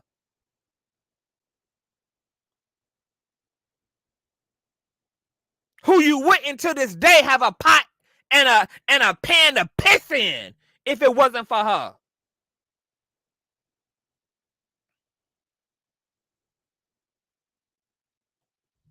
And you so goddamn quick to pussy pop and to not be held accountable for the lies you telling on Larry that you would even throw your own mother's integrity out of the window. A shame. The same lying ass 17-year-old Levontraye, who Shamako couldn't help, Larry couldn't fucking help, to this day is a 32-year-old ass nigga living at home with his mammy, lying on her character. And like a good, faithful mother, she stays committed.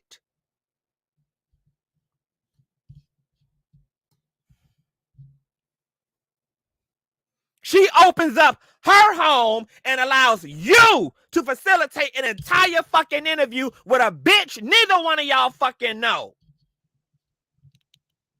And you tell the fucking courts that she don't have a fucking right to receive a summons on your behalf and that you don't live there, and throw her integrity under the fucking window.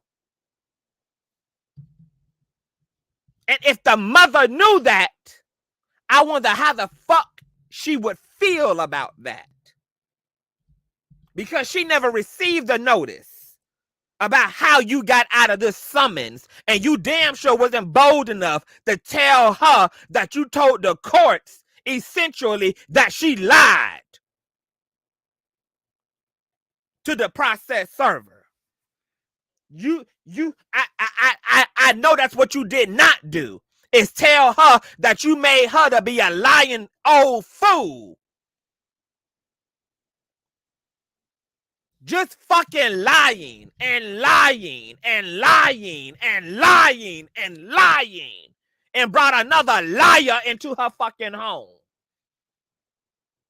Brought a bitch who owes $4.8 million for lies and slander and libel she committed.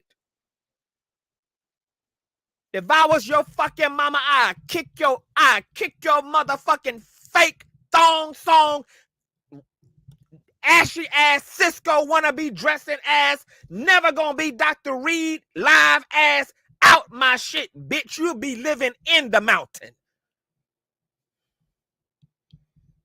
Just fucking lying. How do you throw your own fucking mother under the bus for what you know is true?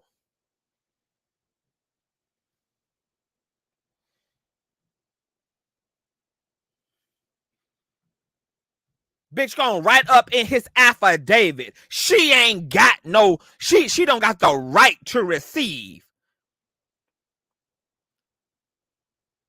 a summons on my behalf. Oh, but she got the right to let you motherfuckers do an interview in her home? She got the right to let motherfucking strangers into her living room, though? She good enough for all that shit.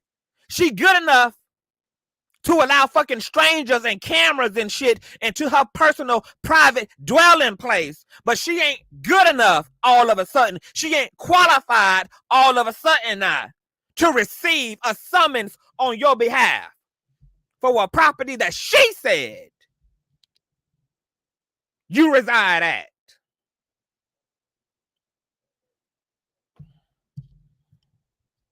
You've been living in Georgia since 2015, but you facilitating a fucking interview in Raleigh, North Carolina at your mother's house.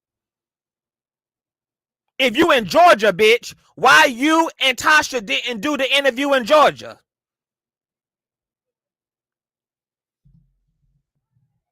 Just a fucking liar. I'm disgusted. Disgusted. You bitches are going to hell. Hell. Have fun now, bitch. Have fun now. Straight to the underworld.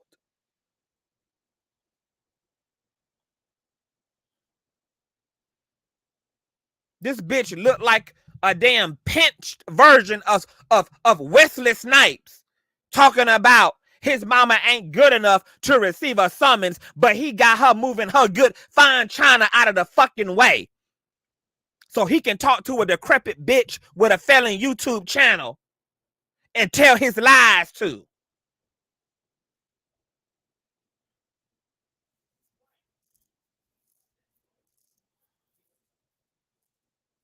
Who the fuck? I can understand lying on Larry. I can understand lying on Shamaka. I can understand lying on yourself. To lie on your own fucking mother? Your mama? Your mama? Woman is God, mama? 9 months pregnant, pushed you through the cooter cat, mama? Slaved, raised, tried to do the best I could while you made my life a living fucking hell your whole life, you delinquent, weird, psychopathic motherfucker. Instead of asking Larry and Shamako to help mentor you, bitch, I should have had your black ass behind a padded wall. I should have had your ass tied up in a psychiatric facility, bitch. You didn't need Jesus. You needed a straitjacket.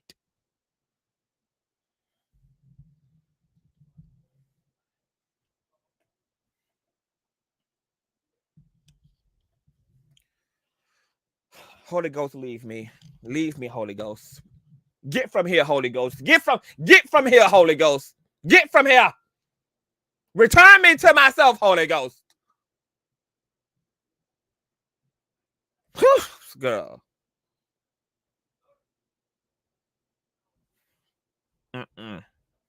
Girl, hold on, girl. Let me shake the Holy Ghost off, baby. I gotta shimmy the ghost off, baby. Get away from here, Holy Ghost. Get away from here. Not right now. Not right now, Holy Ghost. I got a show to do. You can't be doing all this. Let me go. Turn me loose, Holy Ghost. Oh my God. Jesus Christ, Father God. All right, y'all. Now we about to return back. Okay. To this phone call between Unhinged girl. Because I got to tell you why he about to add more to it and tell new lies and original lies, like he said in the interview, girl.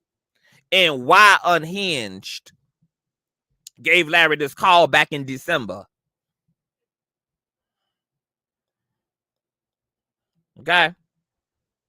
Let me change my banner so we can go back to the convo. All right, there we go.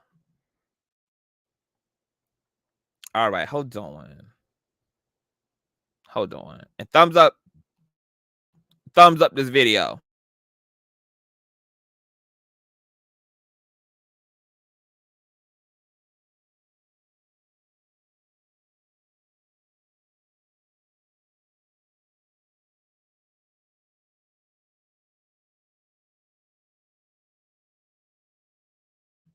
All right, let's go. I'm gonna take it back to the beginning.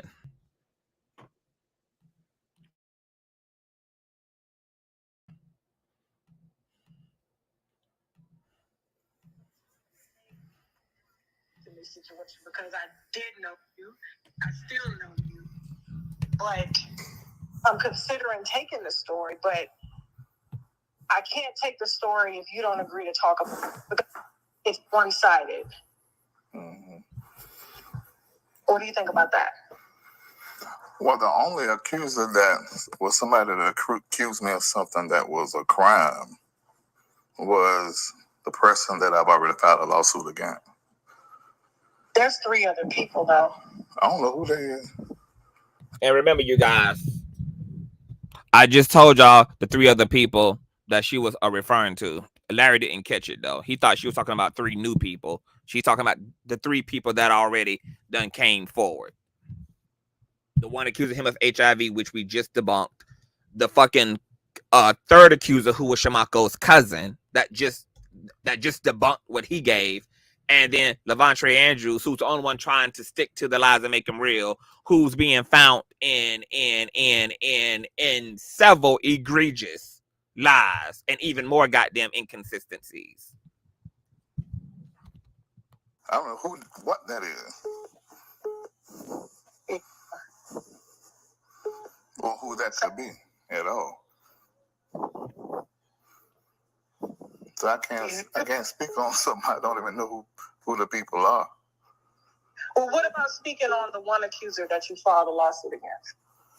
Well, now I won't speak on any of that because it's not true. And if I speak on it, I'm going to publicize it.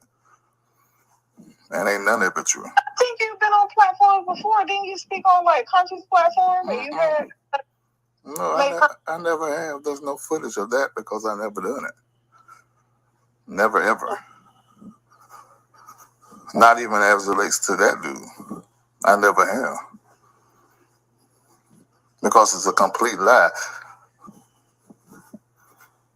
What if I told you the reason I'm considering taking... Here she go with that. What if I told you shit? Now remember, y'all, I called her ass out last month about that. What if I told you shit? She said the same thing to Von Ray.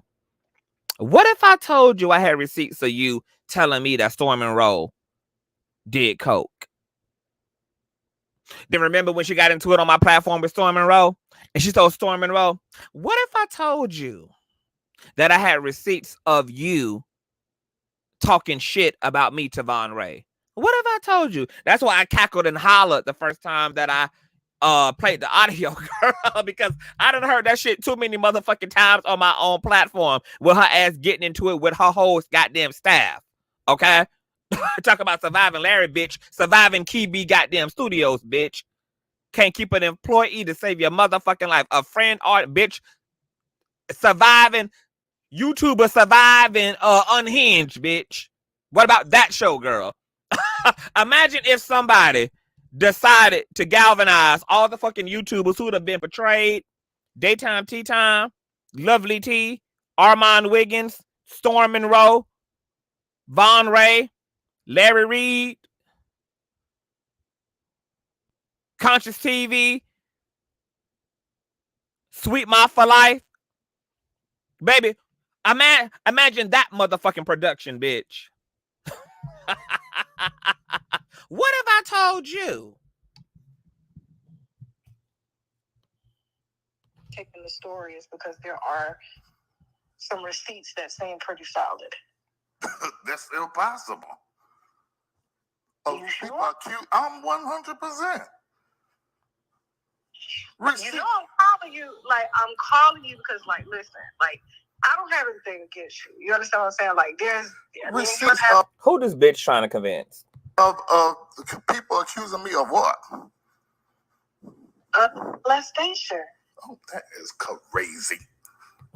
That is made up. What? Now, if she had receipts, why does bitch run to the authorities? Who runs to the internet and then tries to put the story behind a paywall and exploit the so-called victim as if you let them tell it for money,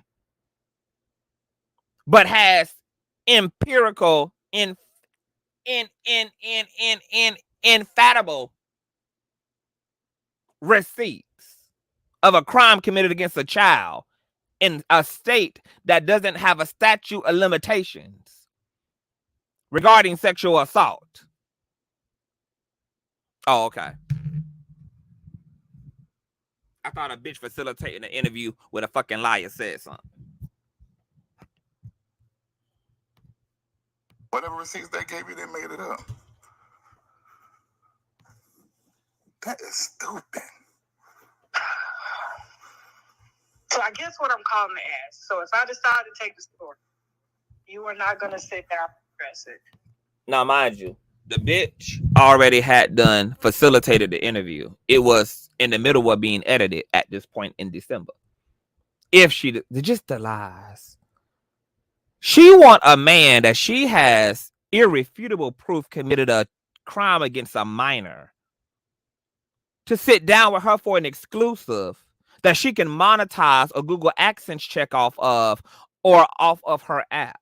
This is the type of bitch we're talking about who's trying to brand herself as an advocate for survivors, and then to make matters even fucking worse, claims she is a survivor herself, and yet is in the total business, as you can see, because she produced content. She turned this person's allegations into content that's monetized and further exploits accusers that she wants y'all to believe she's an actual advocate for. Girl, girl, my God, today.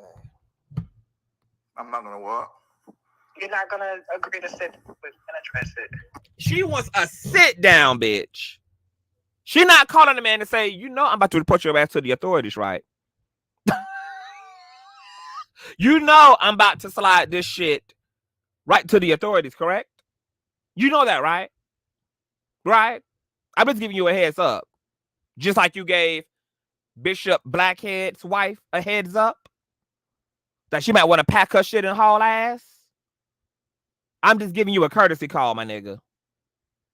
Okay, so go ahead and kiss your children goodbye. Go ahead and go live. Tell your fans that you won't be around for a little while. Because I'm just letting you know. Your ass about to be locked up. Oh, no. Instead, I have irrefutable proof that should go toward authorities. But instead, I'm going to tell you that I'm inviting you to a sit down so that you can help facilitate an interview that I can make money off of behind a paywall. How does that sound to you, Larry? Huh? How does that sound, Larry? Doesn't that sound like quite an opportunity? Huh? Oh, I'm not going to tell you what the smoking gun is or what the receipts are. But hey, you know, help a bitch out. You know I got a $4.8 million goddamn judgment. You know, a sister girl is falling on hard times and is desperate, bitch. You saw how many days I had to be in goddamn Nigeria fighting with African bitches behind goddamn counters at Chase. Okay? You know Miss Mama sneeze it. Doesn't it sound like a great idea, bitch? Don't you want to help a sister out? I got bills to pay, Larry, and a family to provide for, huh? Doesn't it sound like such a riveting opportunity that you allow me to exploit the allegations against another nigga, against you, and the only person that gets the benefit is me? How does that sound? Isn't that quite the opportunity, Larry? Isn't that quite the opportunity? That you come, take time out of your life to fly to the ghettos of Florida to be with me to facilitate an interview about a man I claim I'm going to be an advocate for, but I'm going to exploit the both of you behind a paywall and be the only bitch to collect the check. And don't you think that is quite the gig, Larry? Huh? Don't you, Larry? Huh? Oh, okay. Moving along. Because it's not even true. Why am I going to sit down and talk about something that's not true and publicize? I'm just going to let my lawyers handle it. But you know, okay, so here's the thing. You know me, right? You know molestation is, me and you have talked a lot about our past traumas and things we've gone through, right? Yeah. So if I'm calling you as somebody who know you and have known you, and yeah, we've had our differences publicly, but it had nothing to do with this, right? And if I say to you, I have receipts that are vetted. The bitch can't even. The bitch stuttering, honey. If I say I have, no, bitch, I thought there was receipts. You lost confidence in your voice for whatever reason. You lost confidence. Yeah, no. I thought no. You got irrefutable receipts, girl. Why the long pause? Why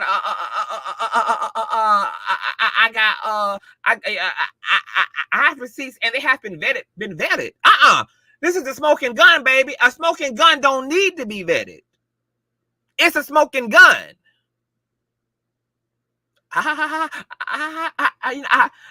got this receipt, girl. This ambiguous ass receipt, girl. You know? Girl, hear how she lost all confidence about this receipt.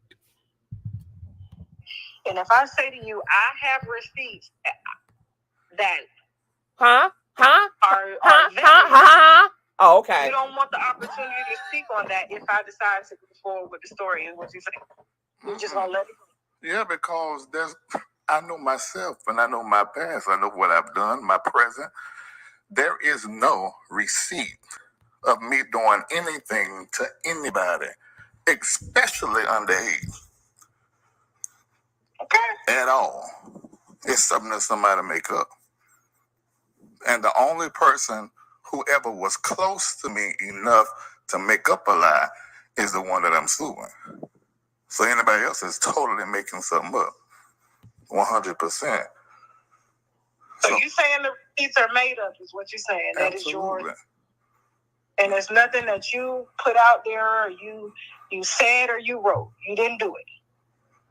Now people have been taking what I say and splicing stuff on my platform because I'm very transparent.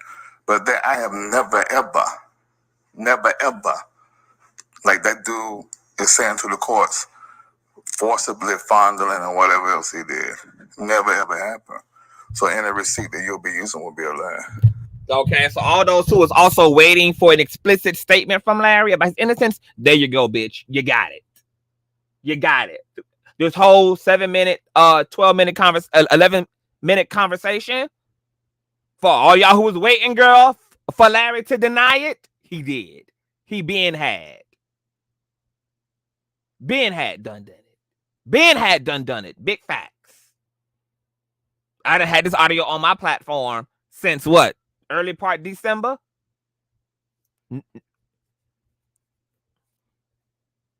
There you go. You got it. Let me rewind that back, honey. Okay? The whole fucking 11-minute interview is him saying absolutely the fuck not. Forcibly fondling and whatever else he did. Never ever happened. So any receipt that you'll be using will be a lie. Because it never happened. I'm 100% sure. Like, I want you to think. My name, like, I'm Tasha K. You know me as Tasha K. Right? Mm-hmm.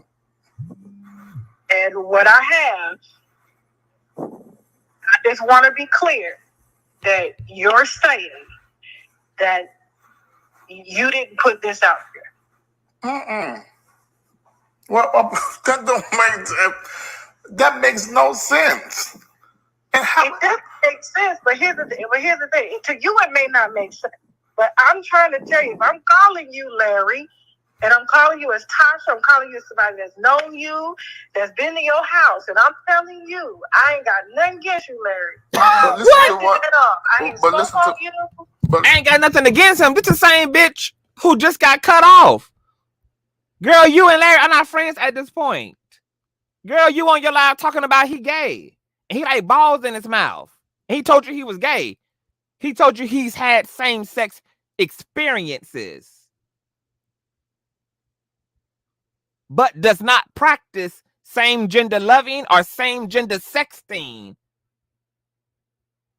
after his experimental phase. And he's been transparent about being a man who has experimented and had experiences both in the context of abuse and willfully after that abuse with men.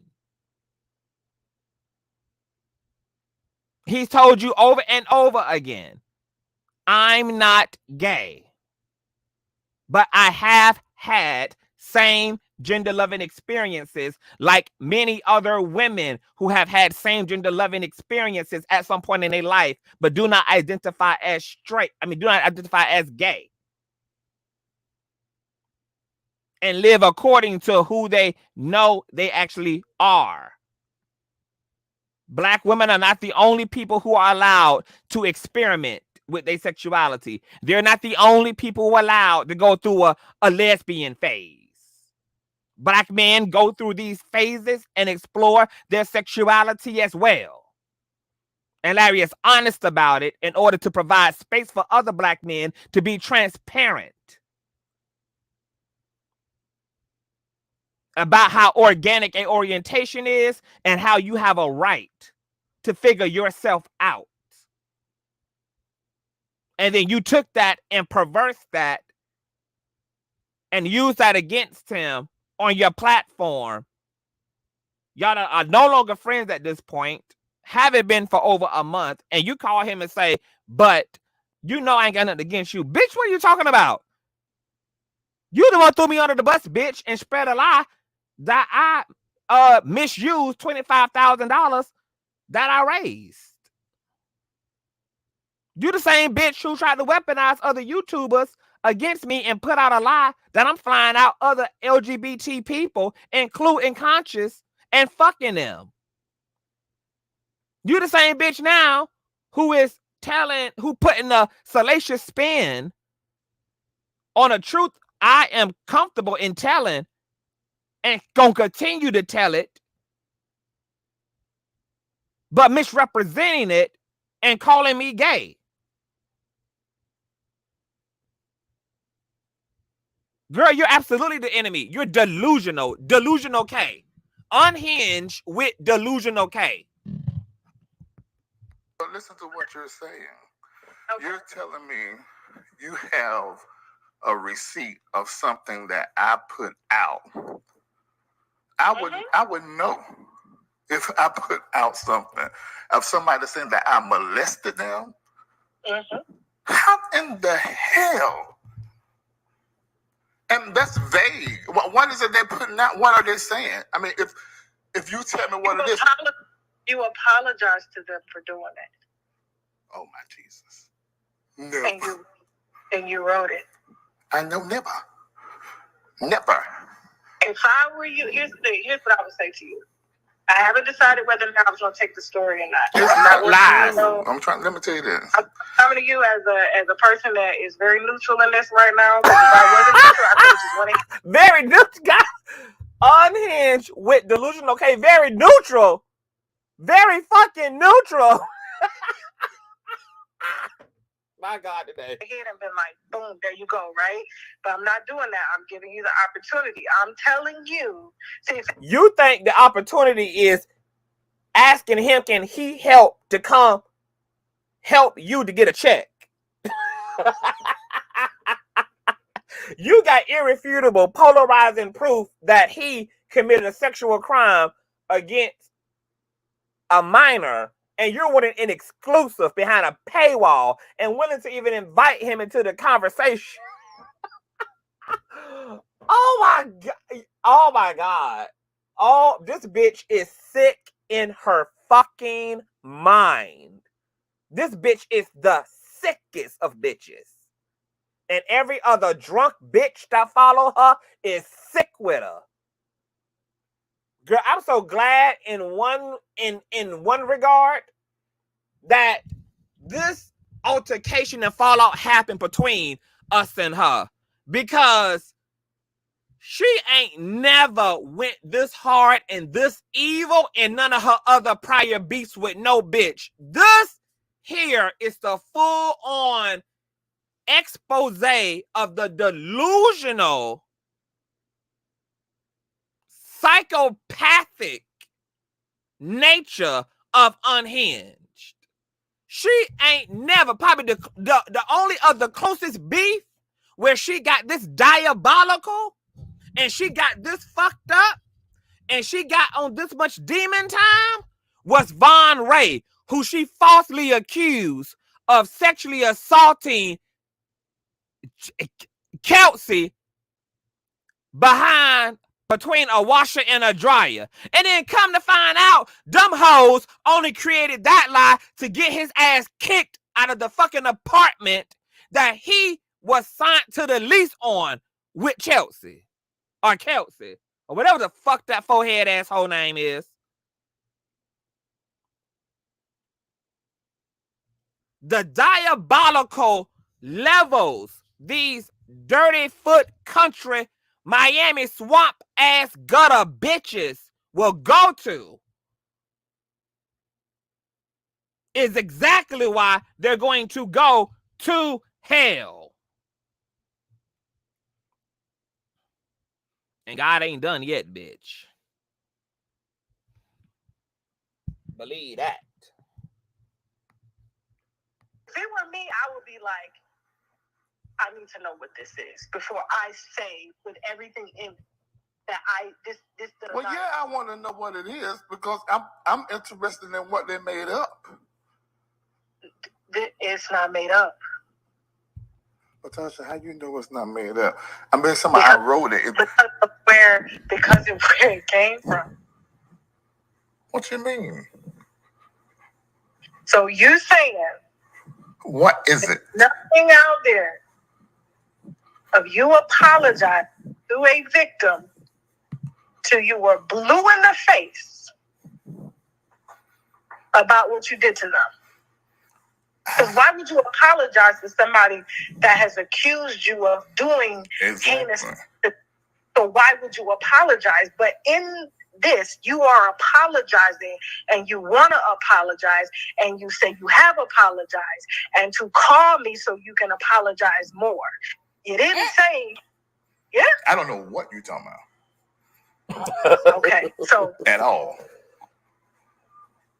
And who is the person? That's another thing. Like, you know, when it comes to these accusers, for their safety and stuff, I gotta keep them. For their safety, bitch. He fucking sued and had the nigga served at his fucking mama house, bitch. Ain't no fucking safety, hoe. Larry know where all these fucking niggas is, girl. These people that was a part of his church. He said it to they goddamn families, hoe. You ain't withholding shit he don't fucking know. That's why he was able to pull up with the process server on that nigga's ass to his mama's house. That same mama's house you filmed that fucking interview in. But what am I going to do to somebody? I mean, I'm not even doing nothing to the boy, the main one that filed the police report. And how come they ain't did that? Huh? If that happened and they got that evidence, how come they won't go to the authorities? Well, I mean, listen, the authorities have already been contacted. I can't tell you that. No, they haven't. Because of the statute of limitations. No, it's not. Another lie. Things cannot be done. Another lie, bitch. Another lie. Another lie. It's the lies. It's the lies. It's the lies. It's the lies. No statute of limitations, bitch. And the authorities have not been contacted, bitch, because you getting your ass involved would directly fuck up and derail a thorough investigation. So you would not even be facilitating a fucking interview. If there were an investigation, which there is not, which is why they won't produce that paperwork. Okay? Because you can't can't get a conviction under lies. And that's why Lavontraye don't want no smoke, because when his ass is held accountable, when Larry refiles this lawsuit in Georgia, watch how that bitch is gonna pussy pop. You think that hoe gonna answer the door for the process server in Georgia? You think that Levontraye Andrews bitch is gonna willfully get served, girl? Oh no, ma'am. Oh no, ma'am. He's not. because the bitch will have to commit perjury on the stand. Cross-examination gonna be a bitch. Discovery, a bitch. Larry got the entire fucking staff of the church, including roommates and all, who lived in the house for a month and a half, alongside him and Levontraye, to attest the times, dates, ages. There's paperwork and bills to prove when him and his mother entered into his congregation, because they put Levontraye and his mom in a transitional home that was owned by Larry and Shamako. Levontraye know better than to keep on motherfucking running like he doing. Because what you gonna do? What you gonna do when the lawsuit come for you? What's going on, Von Ray? We just running down. If you want the link, let me know, Von. However, But they're still civilly. They still, I mean, they could still do something. they can, and who's to say that they won't? I'm just telling you, like I'm calling you because he's currently running now, bitch. That's how we know. If he wanted to rumble with the B, bitch, he would have told the courts, okay, he got me served, and then he would be in litigation right now with Larry, instead of presenting a redacted Georgia license and arguing jurisdictional discrepancies, forcing Larry to refile in the state he now lives in, which is Georgia, according to him.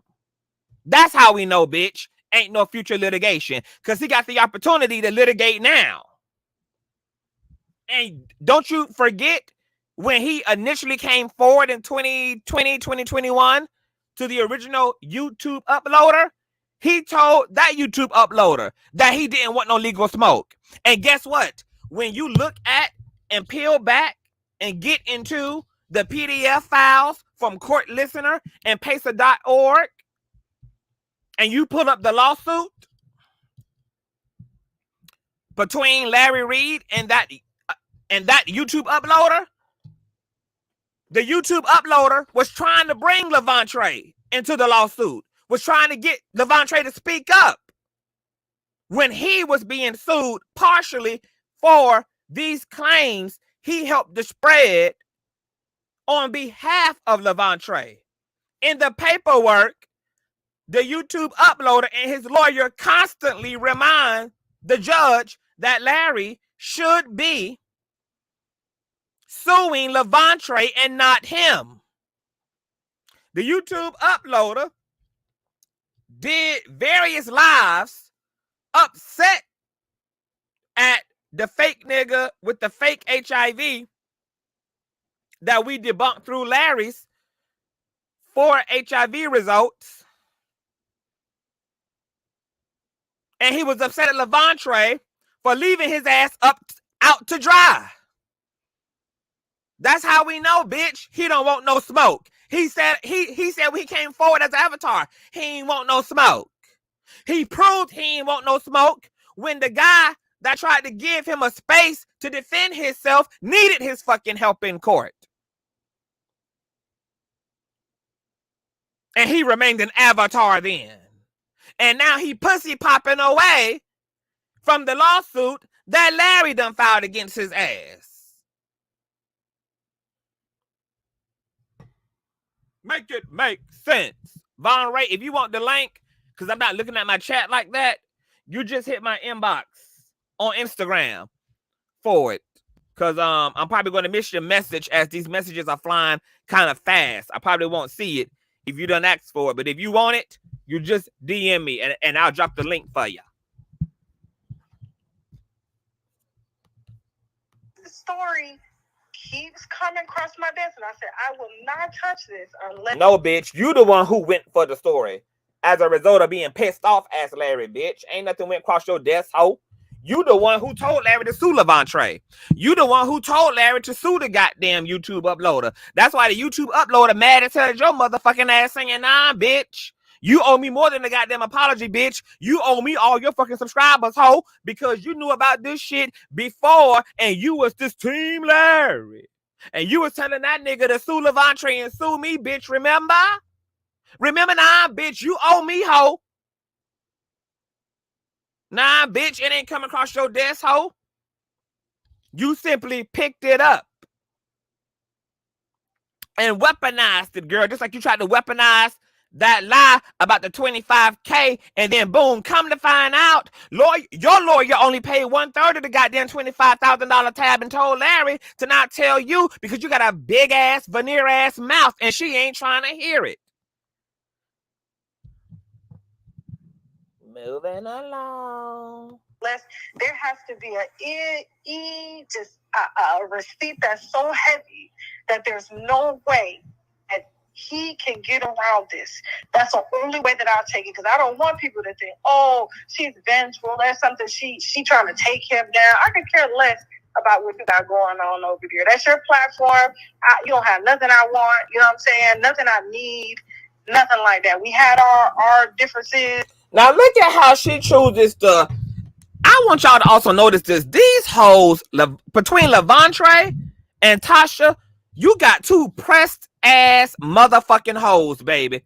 What was the relevancy of you telling Larry what the fuck everybody else saying about you being so jealous of him, and then you use that to be able to say, you know, you ain't got nothing I want, da-da-da. Bitch, you can't get over what this man have. You can't get over what the fuck this man done created. And I know that's a bona fide fact because you found no reason at all to insert that shit, and then you turn your funky Congo Nigerian dick testosterone built ass on to that fucking interview on Sunday and double down on it with Levontraye and had a whole high school hater bitch session about how Larry ain't got shit and he rent everything, bitch. I thought this is about Larry Reid spinning this nigga around butt motherfucking naked, bitch, while he's jacking off underneath a goddamn blanket with a damn laptop. But once again, both of you two out of shape, broad shoulder ass having hoes decide, girl, to bring up what Larry don't have materially and what Larry don't have materially. Girl, two pressed ass, broad shoulder, XYXX chromosome having ass confused bitches hating on a nigga because one bitch stuck with a $4.8 million motherfucking tab and another hoe is having to film a salacious interview from his mom's wood paneled living room. Make that make sense. Moving along. Over comments that were made, but that was it. That's as far as it goes. But when it comes to children and molestation, you know what has been done to me and my platform. You know what's been done to me, so why would I turn around and do that to a child? That don't make no sense. But that's why I'm calling. And what child has been around me as a grown man? There ain't no child been around me as no grown man. Okay, so I guess I'm taking this as your official decline. If I were to take the story, you are declining to sit down and address. Not only that, am I declining to address, I'm telling you it's not the truth. And if you go forth with a story and I'm telling you it's not the truth, then you're going to be held accountable to that and that person. No, you see, no, not how it works. Now watch this bitch become unhinged, y'all. Baby, let me just gag this motherfucking hoe, girl. Look at how this hoe gonna turn into unhinged with delusion, okay, girl? When Larry hit her ass with the lawsuit talk, bitch, that bitch started unraveling hoe. You see, no, not how it works. Okay, so there's no being held accountable. So, I'm in the media, and this is my job, okay? And so you don't get to threaten me or tell me what's going to happen to me. I'm not threatening you. I'm just saying, okay. You know the law. I'm just saying too. I called you respectfully. Okay, nobody's going to be held accountable. But you're not telling me anything. I told you. There's a receipt out there of you apologizing. Yes, for doing the things that the person said that that you did to them, and you're saying to me that it's made up, and I'm telling you that it's not made up. How you know it came from you? But how you know it come from me and not something they made up? It came from you, and I'm not even gonna tell you where it came from. Girl, why is you mad, bitch? Like, why is you the one pressed? You got the proof. You got the proof. What you need him for? Why you becoming unhinged? Why you highly agitated, girl? Why you pressed? You the one who got the proof, bitch. What's the problem? Proof Patty? Huh? What is the problem? Nobody's gonna be held accountable. Nobody, Larry, is gonna be held accountable. It doesn't work like that, Larry. Larry, nobody's gonna be held accountable. And Larry's saying, okay. Okay. But I can tell you right now, it came from you. If I'm telling you as Tasha, before I even take this story, that this came from you, it came from you. So you can sit here and say, oh, it didn't come from me, so now I know. And I'm telling you that I know that you're not being truthful. Okay. All right, Tasha. So I'm giving you the opportunity to address it. No, you're not giving me an opportunity. It's not an opportunity because I don't know what you're talking about. And I'm telling you. Okay, that's the difference than saying, I don't know what you're talking about versus... Meaning, I'm saying I don't know what you're talking about. Meaning, I don't know what lie that somebody has created out of something I've said on my platform. I don't know. No, you didn't say it on your platform. You said it to them. But don't you think I would know who you are talking about? If somebody Probably not, because apparently this ain't the first time. Oh my God. Jesus Christ. Okay. Well, you go with that. That's not even true. All right, so you're declining and you're saying 100%. That it's not true. 100%. All right, so if you do change your mind, call me. All right, I won't. All right, then. I won't, bitch, bye. Okay, take your proof, bitch. Go to the authorities. Go to Judge Mathis. Go to motherfucking Judge Judy, bitch. Go to Judge Joe Brown, ho. Okay, go run to the authorities like an actual advocate is supposed to do, bitch. Okay, instead of trying to exploit an accuser's lies for the sake of self-gain, bitch. You know the accuser. Oh, so I got Von Ray in the background, y'all. He about to come up. Before I let him up, let me conclude on this real quick, okay? The reason why Levontraye gonna have to add more to it, and he gonna tell exclusive lies, okay, is because the stakes are high now.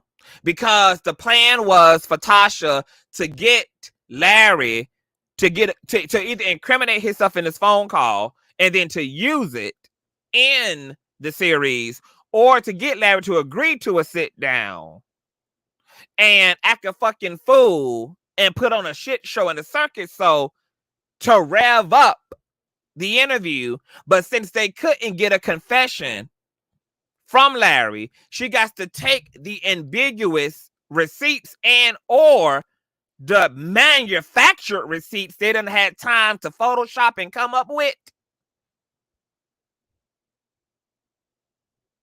and sell it out. And she mad about it. Because when she herself looked at what Levontraye so-called had, she said, oh no, bitch. This is too ambiguous, Levontraye. I mean, yes, we could use this, but it's so many explanations for why Larry responded this way. It's not as hard hitting as it could be. It needs to be more specific to something. The way he responded, girl, could go either way. So, all right, I need to call this nigga. I need to either get this nigga on the show so I can gaslight his ass. Hopefully he can give me a Jerry Springer reaction and he'll throw the table at my ass and he'll want to beat my ass and my husband will have to step in and get his ass kicked by Shamako and Larry. And it could be a whole shit show, girl. And the people can't forget that the receipt is ambiguous and they can just be highly entertained at the most by a shit show. Or let me call this nigga and try to coerce him into a confession by threatening him and telling him I have the irrefutable.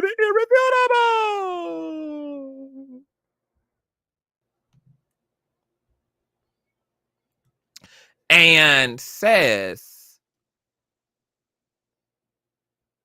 I forgot where I was going. Yeah, irrefutable, girl. Okay. In order to get him to say, yes, I did this. A, B, C, D, F, and G.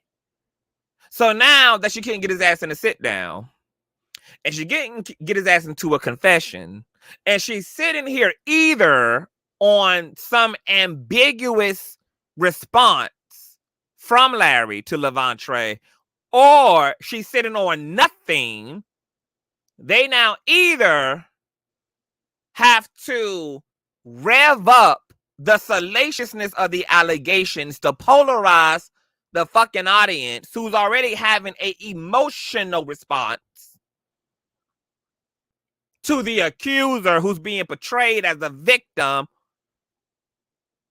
and then conclude with this response from Larry. A response that Levontraye can't take to court or to the authorities, a response that Kibi can't, which either tells me they're going to have to flip and dip and project into this response from Larry, or they don't have one at all and they're going to have to manufacture it. And either way, they can't do anything with either one of those things. Because if Larry gave Levontraye some type of ambiguous response, some type of, because I already told y'all, Larry already came on my platform and said he sent the message to Levontraye and deleted the message because when Levontraye pulled that whole bullshit, he just coddled Levontraye instead of going nigga mode on him because he already knew that Levontraye was a hurt and battered ass young person in his church.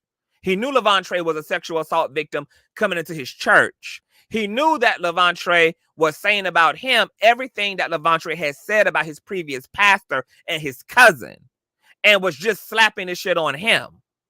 So instead of being a nigga about it, he chose to be a teacher and a pastor about it and just soothed Levontraye about the delusion in his damn mind. But he never admitted and apologized to Levontraye for molesting him. He just didn't have some overt, violent, nigga, ghetto, thug-ass response to Levontraye projecting onto him.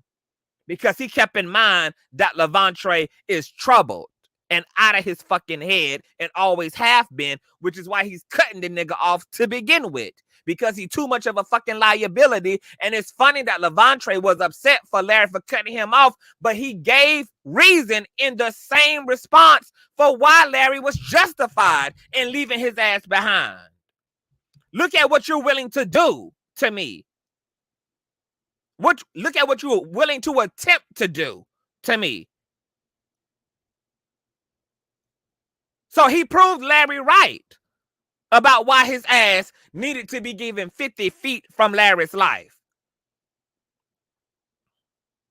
So now Levontraye gonna have to rev it up. Now it's all this, I came in his mouth and blah, blah, blah, blah, blah, and I was naked. And oh, yeah, some more original lies. So that when we finally get to this fake ass, weak ass, either manufactured receipt or this weak ass receipt, that people will still be caught up on the allegations themselves. That's why they need more allegations. They need more allegations to sell off this weak ass receipt. So the game plan is, all right, nigga, you got to raise the stakes. You got to raise the stakes. This receipt is not enough. And you're gonna have to say some new shit that you ain't never said before. You're gonna have to really make this a little bit more nastier. You're gonna have to make this a little bit more perverse. You're gonna have to really step it the fuck up. That's why Levontraye didn't want to perform. Every time she asked him, Levontraye, I need you to tell me what Larry did. The nigga kept curving her question. Kept curving her every fucking time. Why you don't want to perform? Perform, nigga. The nigga had performance anxiety. Because, baby, it's a lot that goes on when you know you're performing a lie. That's a whole nother type of nervousness than when you performing the truth, girl. When you know you performing a lie, oh, baby, it's a lot of shivering. It's a lot of let me drink my water. It's a lot of dry mouthing. It's a lot of shaking my foot, bitch. It's a lot of deflection like he did for almost 2 hours. So now he got to say things he never said before in his own words. And she tried to fake agree. Oh, yeah, things you never told me, right? Things I never heard, right, either, right? A mess, bitch, a mess. So what you're going to see is a computer-generated ass receipt, okay, which is very easy to do in the age of Photoshop, very easy to do in the age of Photoshopping, girl, where you could do all of that and all of that and all of that. Or you're going to see a reply that they gotta now make work because it as a standalone doesn't work. So let's rev up the accusations. You got to say some shit you never said to the initial YouTube uploader. You got to tell me some shit you never said to Bishop Blackhead. You gotta nasty this shit up so that these folk will say to hell with the receipt, bitch. I believe the victim. Just perform the lie. We gotta make it nasty. And then by the time we get to this receipt, either they'll receive the receipt because we done revved it up, or they won't give a fuck that the receipt doesn't really prove anything, really, but it's because they'll be so polarized by the nastiness and the violation and perversion of it all that you conveyed. That's the plan. And that's why Levontraye can't go to the cops, because he can't take a manufactured receipt that's going to be vetted by a forensic scientist.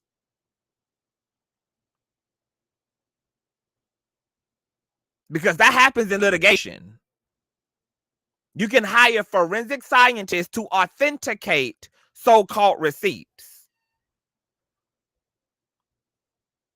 I got to get my charger real quick, you guys. Hold on for 1 second. Hold on.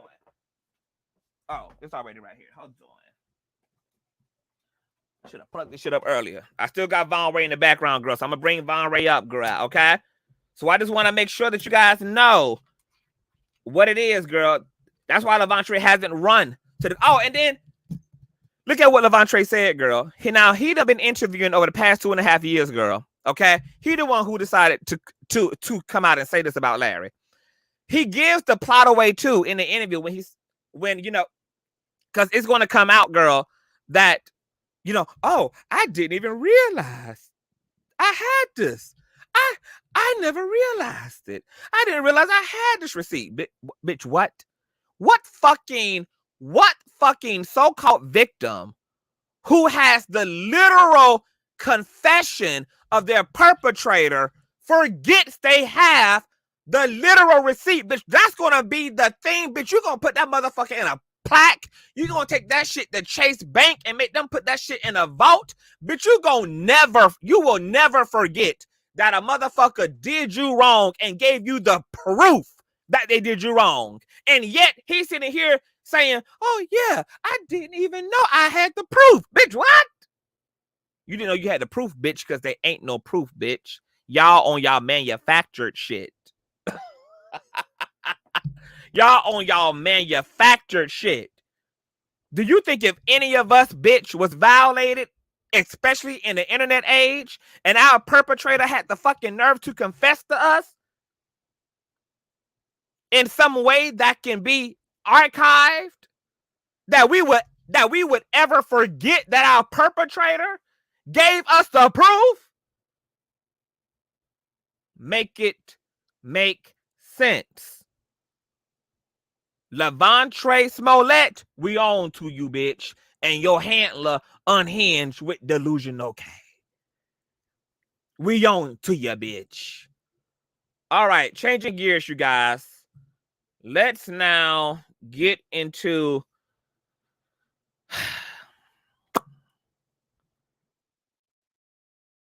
Lavontraye, who is backstage, man. Lavontraye, What's poppin', man? welcome to the platform, sir. How you doing? I'm good, man. I'm chilling. What is going on? What brings you to the live today? Man, I was just, Lord Jesus, the lengths these people will go to. I was tuning in and I said, man, that just reminds me of myself when I got that phone call and got accused of something. And it's just like, you don't even know what to do. So, yeah, that's deep, man. I don't know. And that's why me and Storm had to speak up on your behalf. And I appreciate y'all for that. I told Storm that when I seen him last. I really appreciate y'all for that, because again, I was in a state where I really was still recovering and didn't want to deal with nothing like that, especially something I know that wasn't true. But and I didn't even want to get in the battle of public opinion anymore, because it's like, you can say you ain't do it, but you know, the way people deliver stories and try to push certain things out, you can't fight it sometimes. But I appreciate y'all for standing up and, you know, drawing out the story how it needed to be, because some people forgot what was said and what happened, and some people just tuning in may not even know. So that was real dope. Yeah. It's so wild that not only did she accuse you of that and was willing to weaponize that lie in order to get you out of the situation, but she turned around and also weaponized that same lie against Storm by claiming that she was uncomfortable with him being around her kids, and all. I mean, this is what this bitch does. She just weaponizes these type of allegations against people. Yeah, and all I can speak about is for myself. You know, I don't even think they was trying to do it to get me out of anything, because I was trying to leave. I wanted to be left alone. I think it was just more so, you know, them just trying to hurt. You know what I'm saying? Yeah. Whatever somebody was hurt about, they want to try to ruin my name, take the little bit I got and try to strip it from me, and not even have a leg to stand on. You know what I'm saying? Yeah. I think that was more so what it was. I was trying to be left alone. I didn't want to entertain it. I didn't bring it to the internet, you know. And I think where I went wrong was responding. So, you know, but we all learn. I think with this situation, it's all gonna come out. Larry gonna say what he gonna say, and it's gonna all come out. But I think that phone call that you played with him saying that, you know, he lied, is that tells it all right there. I mean, you really ain't got nothing else to say. Yeah. That's just.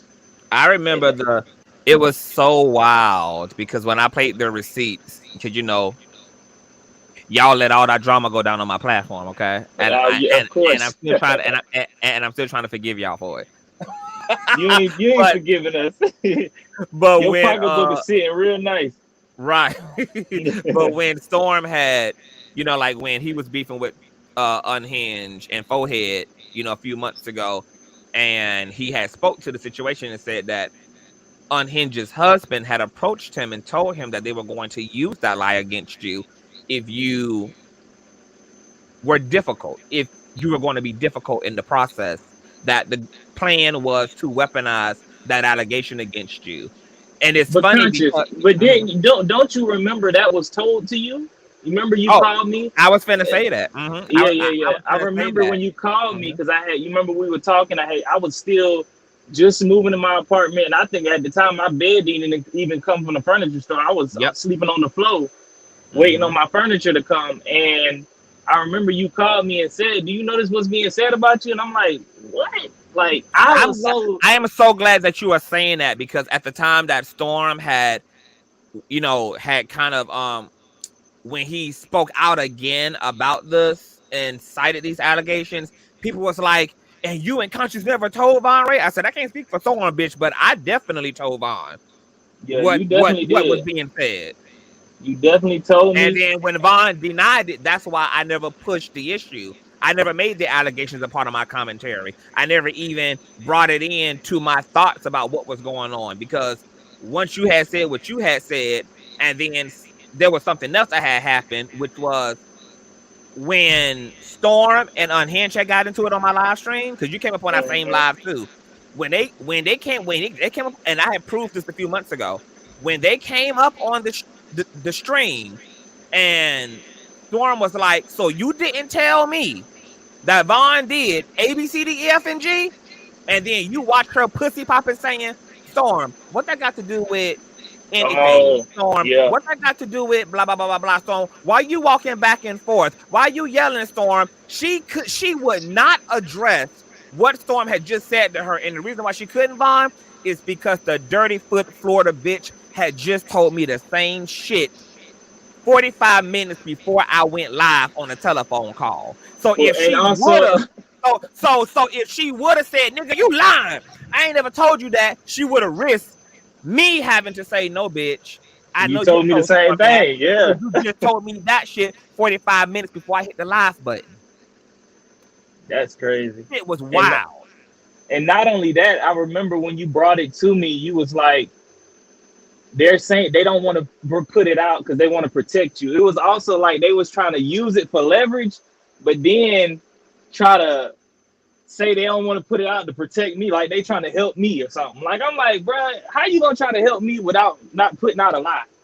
Yeah, because that was the narrative. Because I'm the one who was asking behind the scenes. I said, "Well, wait, why won't Forehead or you, like, if y'all really saying that this is what happened, why y'all ain't filed no police report? Y'all ain't went to the authorities, just like she hasn't in this situation with Levontraye. Y'all ain't did nothing, but y'all saying that this happened to Forehead." She was like, "Well, we're trying to protect Fawn. We just want him out. We just want him out." Trying to protect me, but you sending me to court with some bullshit restraining order. And guess what? Thank you for bringing that up, Vaughn, because how the fuck you gonna file a protective order against somebody without including this allegation? Oh God. It's funny that she filed a protective order against you and cited, "Oh, he lives in my building. He's talking about me. He's spreading lies." But damn sure it does not include that fucking lie. And that's how else we know it's a lie. She didn't even include it in her protective order against you.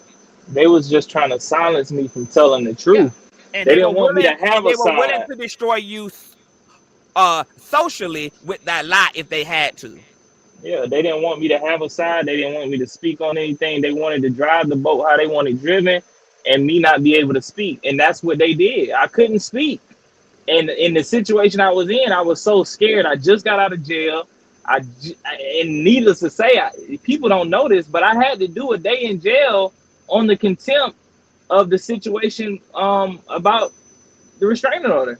Wow. When we went back to court, I had to do a day in jail on that because she went in court and lied and said that I gave someone footage that I didn't give them. Wow. I had to do a day on that. Did I ever tell you that? I don't remember if I told you that. No, I had no idea. Yes. So we went to court on the contempt or whatever. This was last year.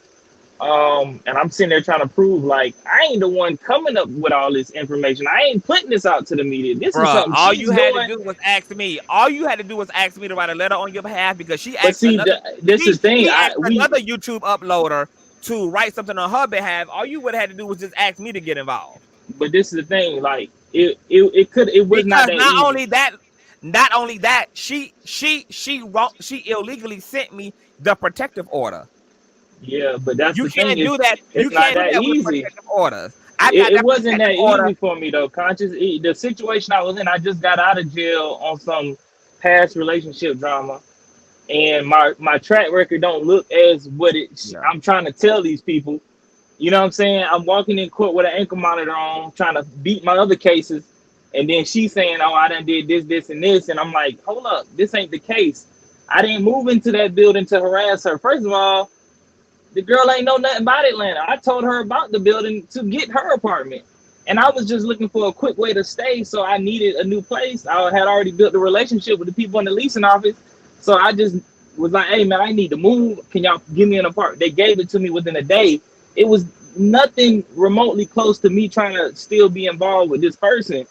It was just, I was just trying to get on my feet and get my situation together. And she used that against me on top of putting stories out to the media, out to YouTubers, and then saying, "Oh, he's feeding them." Everything that she claimed everything she claimed to the judge that you was doing was what she was doing. Exactly, and I had nothing to do with it. But in the end, they gave me a day and said, "Keep your mouth closed. Don't talk about it." Da, da, da, da. I'm like, "All right, fuck it. I'll do the day." Ain't shit. I probably went in there, sat in intake. They had so many people process that day. During intake, I actually, by that morning, I was getting left out. I didn't even get a bump. You know what I'm saying? So it wasn't, I'm not saying that it wasn't bad because it was fucked up. You know what I'm saying? Yeah. But at the end of the day, I was just like, all right, I need to just chill right now. Just focus on whatever. Da, da, da, da. So it's all good. Yeah. Yeah. Somebody had just asked Vaughn, can you have her arrested for false complaint? Would you ever consider pursuing any charges against her? I mean, in a way, like, I think, because I'm telling you right now, there's more than enough. Hold on, Vaughn. Because I'm telling you right now, there's more than enough proof to do so, and I got 70% of it. I know, but the way they covered their ass, because I talked to my lawyers about it. The way they covered their ass was when Tasha K, I ain't gonna say her name, Unhinged, went in on King Payne page and said that it never happened. You get what I'm saying? We don't do names either. Host got to run me an invoice for free I'm sorry. promotion. My bad. But, you know, she went on, what's the name of the platform and said, oh, that never happened. He's not even aggressive. He's not like that. Da, da, da, da. Which is everything she was saying at that moment was true, because I'm really not aggressive unless you fuck with me, you know what I'm saying? But it's just the fact that, you know, when she said that, that kind of covered her ass, because at that point she already knew, oh, I know this nigga back on his feet. I know he can afford the lawyers at this point, so I might want to back my ass up. You get what I'm saying? So she didn't want to take on that battle. Now, if she would have said that shit and tried to ride with it when I first got out of jail, she would have made it stick, because I ain't had the bag to even fight that at that time. But when she backtracked, when she said it then and said I didn't do it, it was like she knew I would have been able to, you know, stand on my own 2 feet. And then also the y'all wasn't going for this shit. They're like, hold up, man, let's get this all the way straight. Nobody was on her side, so now she had to make it seem like Storm just made up a lie.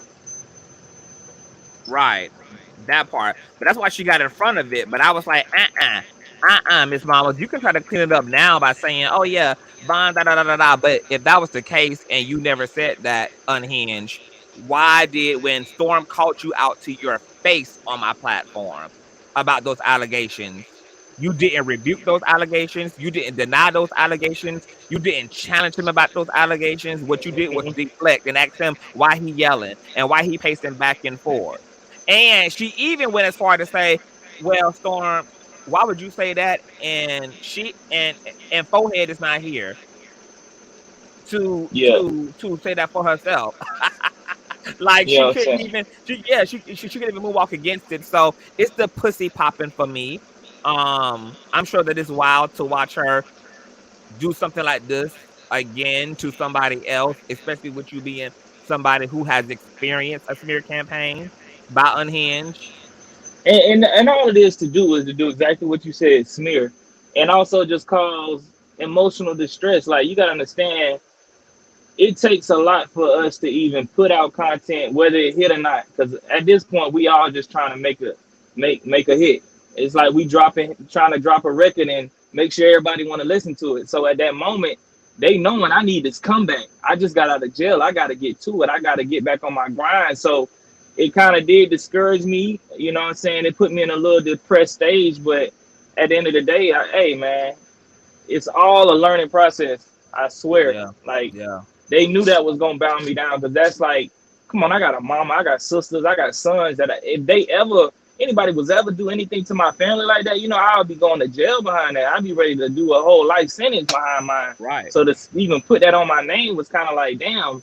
And my mama, I got my mama calling me like, son, what the heck going on? My sons, they have phones and iPads, they watch this stuff, so I gotta explain to my kids I ain't did this. You know what I'm saying? That shit is weird. Fucking crazy. Fucking crazy. And remember, and see, because me and you don't talk about this behind the scenes, but remember, this is why I was like, Vaughn, just please, like, don't, just go on, just move forward. Don't even try to say shit against this bitch. Don't say shit about Forehead, because they're trying to do some fucked up shit to you. They're trying to do some real life fucked up shit to you, and they're going to use you responding to the online gaslighting as the justification to do and that's some the fucked thing. up shit. And I ain't never been that nigga. Like, I've never been the person to be like, I gotta stand on, I gotta respond, I done been against the biggest bullies growing up, and I'm a fight even though I'm gonna lose. Like, I ain't never been like that. So it was hard for me to sit back and just say I can't say nothing. That was the hardest thing I was willing to go to jail to make my response and clear my name. Yeah. Even when I did that day, I got out that morning and was like, I'm finna go online. I'm finna make this shit right, because I know I ain't did this. But it took a lot in me to just be like, all right, I ain't gonna say nothing. Man, to not have your fucking voice, like, that is a prison sentence all by itself. Bruh. And then when it fizzled up a few months ago, when Storm did his thing, I'm in the bed, like, literally still can't really walk like that, trying to recover. I'm like putting on my boot on my foot, like, hey, I'm finna go live. Fuck this. And my fiance like, babe, please don't. Like, just focus on healing. I'm like, no, I need to clear my name. I gotta say something. Yeah. And it ain't just about me feeling like I need to prove myself to my peoples or y'all or anybody. It's just, I just stand on principles. I stand on certain shit. Like, I'm just not that. It was your name at stake. You know what I'm saying? I ain't perfect. I done did a lot of shit, but I ain't that. Yeah. Yeah. You feel me? And we knew it. And we knew it. We knew it, and they knew it. And that's why they never fully jumped out the fucking window. But they thought that me and Storm was. That's why Unhinged tried to clean it up after the fact. I said, oh no, Von Ray would never. And he's because she wanted to get ahead of it before me and Storm outed it to everybody. So she caught herself trying to do damage control, but she forgot. She argued with Storm on my live stream, and he called her out to her fucking face, and she couldn't even challenge his ass because she had just told me the same shit 45 minutes before we went live. But I'm gonna tell you right now, she'll say a lot of shit online. Even when I was watching, I just so happened to come across her and Sabrina Parr little interview. And I know Sabrina personally. We done worked out at the gym together, done trained. She done came to my pot. I done been around her most of the times. I can actually say we associates. And that girl don't play. Yeah. You get what I'm saying? So when she got on that camera with her and she started letting her know, you said I'm a deadbeat mom, like, this girl started backtracking like, well, I'm sorry. That's how I know you ain't really meaning all the shit you be saying. You just be trying to do this shit for a view.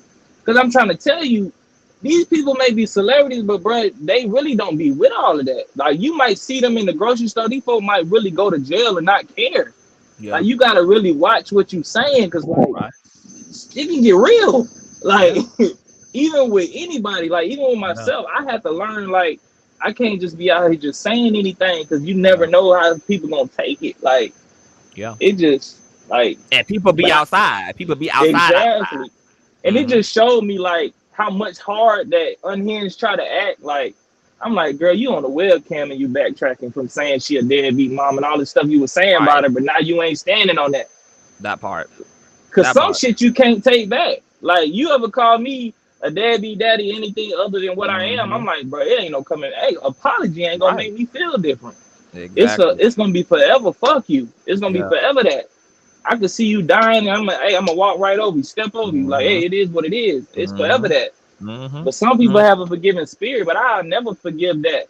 I'm a forgiving for myself, but it ain't gonna never be no kumbaya. It ain't gonna never be none of that. You said what you said. All right, cool. You stay over there. I'm gonna stay over here. For real. Yeah. Certain things are beyond relationship repair. While I can forgive you, the relationship is unrepairable. Exactly. And just like, what was it, last week or the week before last? And this how people try to bait you to do certain things that I believe in a while back, it was me, Forehead, and Unhinged. We were all in probably like a group Instagram chat before, like how you group message somebody on Instagram. And Unhinged sent me a video in the group.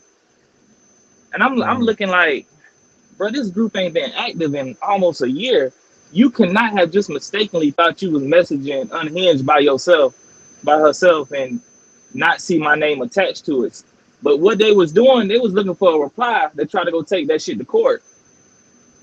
To say, oh, he contacted in our group. You get what I'm saying? And what I did, I screenshot it, I sent it to Storm. Storm was like, you need to block them all. I was like, for sure. Yeah, but it was just that's what I'm talking about in this age of technology, bro. And that was right after. That was right after. What's a good name for him? A YouTube uploader. A YouTube uploader. Yeah, that was right after your boy recorded me on the phone without my knowledge. Oh wow. You get what I'm saying? That was right after he called me trying to have a conversation and get me to open up and talk to him, but he recorded me to put it out. Then the next day I get this little video sent through this group that we ain't talked in forever since all the drama happened. But you just looking for me to reply to be like, why you contacting me? Or whatever I would have possibly said. Like, don't text me just to say, oh, he contacted me. He violating this order. He's violating it. You get what I'm saying? To try to get me hemmed up, but I ain't stupid. I blocked it. I screenshotted to say, sent to my lawyer and said, hey, they reaching out to me. I ain't respond. Hey, do. You get me? Wow. It's just hard to believe on that all of this stuff was just shy of a year ago.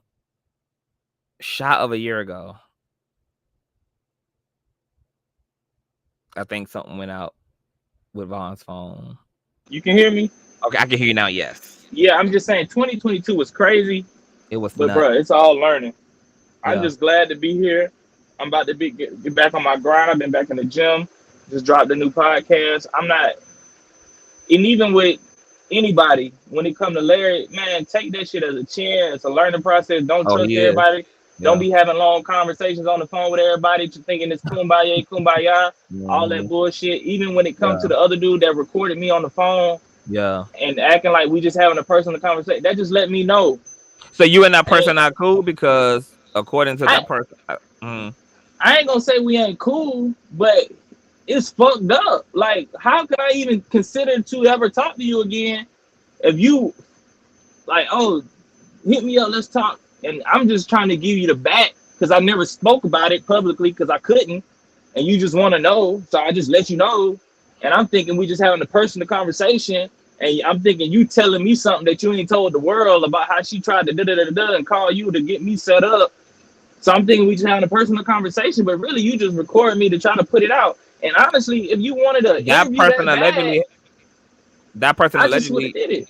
Just did that to another content creator. Just did that to another content creator. And I'm like, bro, if you wanted me to hop on your platform and talk that bad, I just would have did it, bro. But look at how fucked up that would have been, especially with everybody knowing that you were restrained at that point. And then you think you are having pillow talk with somebody and there's paperwork on you. And this person actually is publishing a conversation that you're not supposed to be having publicly. Come on. And then I'm saying names and you know damn well I ain't want this out. I'm just talking to you. That's why I don't fuck with none of these YouTube hoes no more. I can't do them. And bro, you know I'm just talking strictly to you. Like, if you want to take what I said and say, well, I talked to Vaughn and he said that's cool. But don't take my voice, my nigga. Exactly. Don't try to record me and take my voice and put it out like I approve that shit. No. Because if that's the case, I just would have hopped on your stream and been like, hey, okay, this was done. Exactly. But don't put me in that type of predicament. But thank God they done moved out the state, and that shit is just over what it is. But and the shit got dropped in court. But god damn, bro, don't do me like that, because then that makes me feel like you don't care nothing about my freedom. You just care about a click of the view. Of course they do. That's all these YouTube that's all these YouTube whores care about, is a fucking click in the view. There's no type of truth, no type of integrity. Don't give a fuck about how their actions impact anybody else. It's all about them. Most of these motherfuckers on YouTube and social media altogether, 95% of their ass are fucking narcissists and on the spectrum of fucking narcissism. Yeah, but I mean, it ain't that I'm saying. I ain't, for one, friends is a very word we need to stop using. That you don't use really, you know what I'm saying? Yes. So I ain't saying we ain't friends, but I just know where to put you at. I never have a phone conversation with you again. And if I don't want something to be known, I make sure I don't tell you. And if I do want it to be known, you'll be the first person I call. And that's just what it is. I mean, I ain't beefing with nobody, because I know how shit goes, life or death. I done almost been killed before. I ain't beefing with nobody about nothing petty. Yeah. So as long as you don't bother my kids and my family and my money, we good. Yeah. I'm glad that, Vaughn, I'm happy that you made it. I had no idea that even after all of that, something else was going to take place. But there's one thing that you have fucking proven, is that you are one resilient ass motherfucker. And I'm gonna tell you this. I'm gonna tell you this. As much people say Lavontraye a bad person, I'm this and the third. I swear to God, ain't many people can live to tell they survived 26 shots. They hold testimony. Yeah. And if I was that fucked up, I would have never survived. I just would have been in my grave. Man. It's niggas I know that I grew up with, got killed, got shot one time, ain't survived. So then my next question to you is, Vaughn, how fucking deep now are your conversations with God about your purpose? Because you now know for a fact that you are abso-fucking-lutely here, and you're here for a reason. And God has leveled you up even after an epic smear campaign, after people trying to take your fucking life. He rose you back from the fucking dead. How deep now are your conversations with God about why am I here? Because whatever the fuck I'm here for, God, it's some real serious business. I'm gonna say this, and for some real serious fucking business. I'm gonna say this, and I gotta go after this one. The conversations right now is more so him telling me what to do. I'm not conversing. I'm not saying, you sure? I'm just moving how he want me to move. Like, because in my healing moments, I was like, I'm done with YouTube. I'm done with all this shit. I'm about to go back and get me a 9-to-5. Because a lot of people don't know, Lavontraye drove trucks for almost 12 years now. I can get a good job and make $100,000 a year and be cool. You know what I'm saying? You know what I'm saying? I drove trucks for the 12 years. So I was like, I'm done with YouTube. I'm done trying to be in the public. I just want to be chill. Yeah. And I'm just listening to him. He like, nah, this is what you need to do. Nah, this is what you need to do. You jumpstart the podcast, create a good brand for it, and just focus on that. The hospital that I was in, shout out to Grady Hospital, they wanted to put my story out. And I was like, nah, I ain't doing that. Then I did a commercial for them, and they put a billboard in Atlanta with my face on it. But I didn't want to do it. But I was listening to God. He's like, bro, you got to do this. You got to get on these committees and talk about gun violence and talk about things. You know what I'm saying? And understand what's going on. Because I could sit here and be quiet and silent, but you really got to talk about it. So oh man, you trying to get testimony to purpose, man. Yeah, I'm just listening to him. It ain't much of a conversation to have. I'm just gonna listen. I ain't gonna question. I ain't gonna ask him why. I'm gonna just listen because I know he got me. You feel what I'm saying? Yeah. So I ain't gonna say it's a conversation. It's just me, ears open wide, listening and receiving everything he got to say. If he tell me to get up and do certain things, I don't question it. If he tell me what to do and I'm just listening, I'm gonna just listen. I ain't gonna question. I'm gonna just move how you tell me to move, and that's just knowing your instincts and knowing what's going on. So that's just what it is. Hey man. Well, thank you for being here. Thank you for coming up. I think you are a perfect addition to the story. I'm happy to have you here. I'm happy you're still here with us, and I'm looking forward to everything that God's gonna do through you. And store my fucking number because I'm tired of your ass not store it. I got you, man. I appreciate it though. I'm gonna hit you, man. Remember, we gotta get up to Atlanta. Yeah, I'm gonna come to Atlanta, sit in that living room, and we're gonna have a better episode than the one you and Storm had. I appreciate it. All right. All right. That was Von Reid, you guys, man. Man, me and Von have had to travel, baby, okay? I was not the biggest fan of Von when everything, was going down in KB Studios. And shout out to Storm. That's my nigga. I was not the biggest fan of Von Reid, y'all. Because y'all know how I am about black women, baby. I am team black woman. And I was like, oh, this Dusty, this simp, this incel, this, that. I was wedding millet for forehead, baby. Okay. I was like, girl, okay. And I'm going to tell y'all, it's my love for black women that also made me set aside everything that Unhinged had ever did to anybody else and made me see the good in her. So when people are asking, well, damn, CTV, like, how did, and it's not that me and her were close, because I didn't pay Unhinged no goddamn attention, even when she moved into my stratosphere, even when she brought herself into my life and brought herself into my brand. I still never paid her dust, really. I mean, but I was open to her because of the way that I'm open to women. The way that I rally for black women is what allowed Unhinged and I to even have proximity to one another. I really believe in the goodness of black women. Truly do. And I allowed myself to see good in Forehead, even though everybody hated her, including other women. I allowed myself to see good in Unhinged, even though everybody saw evil and fucked up and ratchetness in her, including other women. But my love for black women is that blinding sometimes. And I'm going to be honest, I don't even know how much I've learned, because if another controversial black woman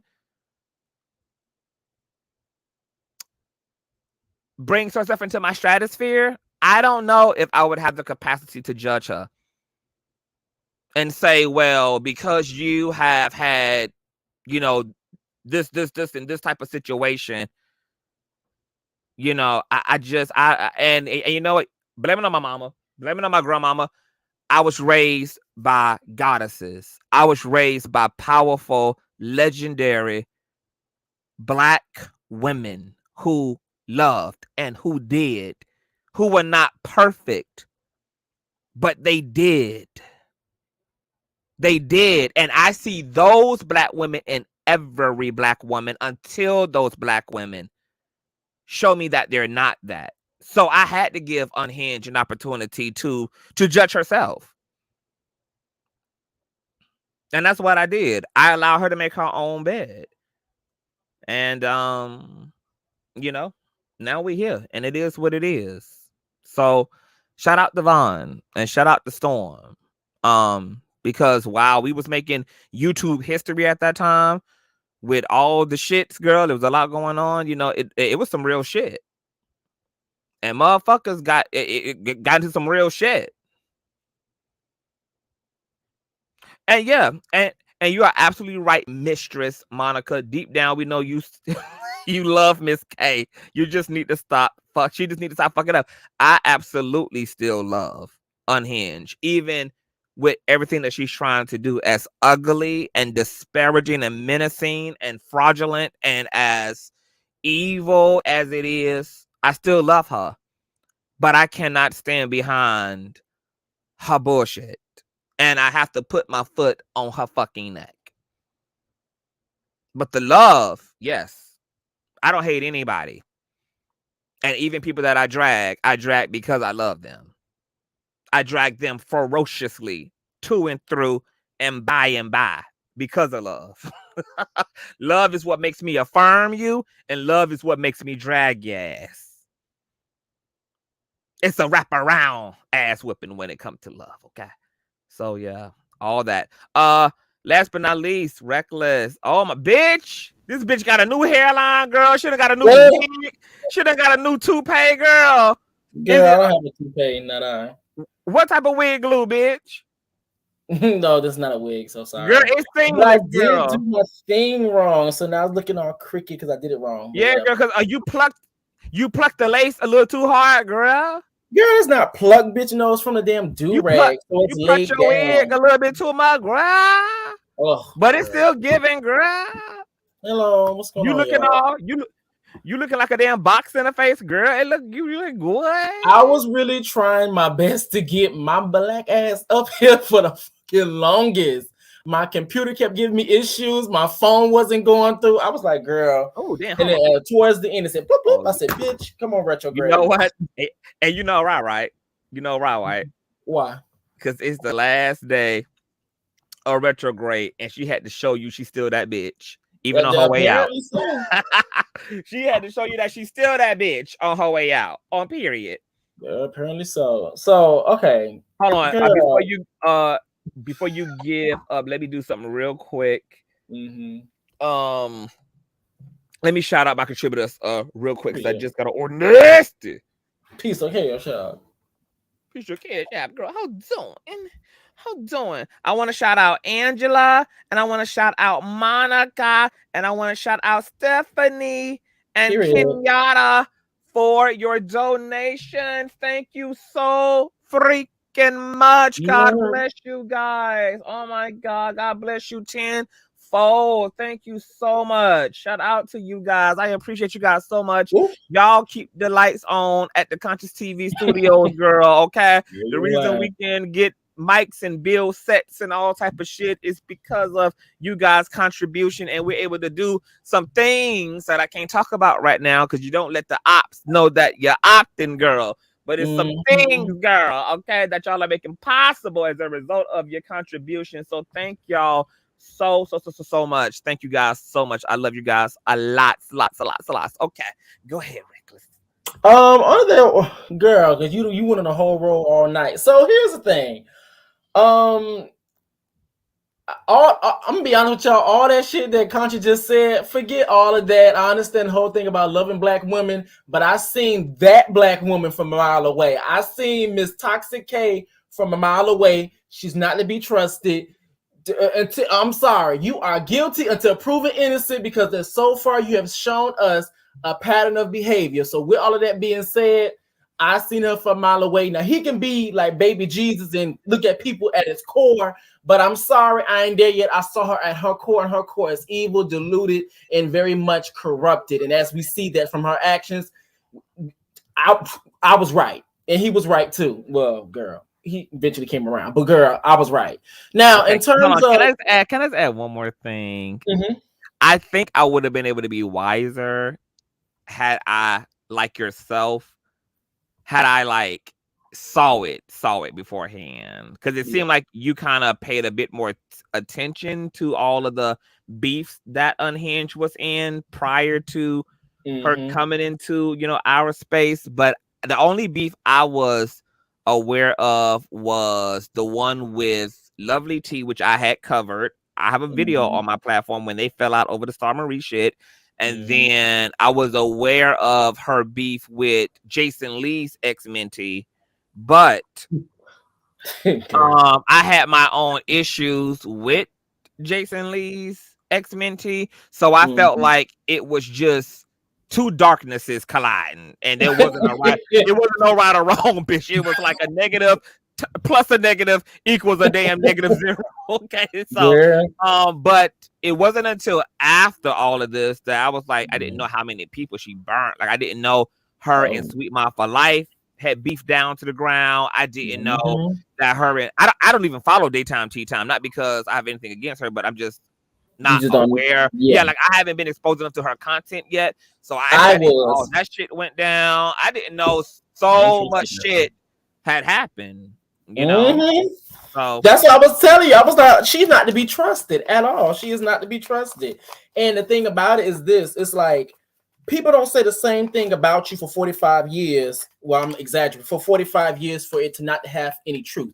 Yes, when it came down to Mr. Wiggins, and I'm not gonna say his own name or whatever because I know your platform and stuff. Like, yes, I understand he's not perfect. I understand she's not perfect, but however, at the same time, I'm not just paying attention to just the quote unquote dark forces that are actually at work.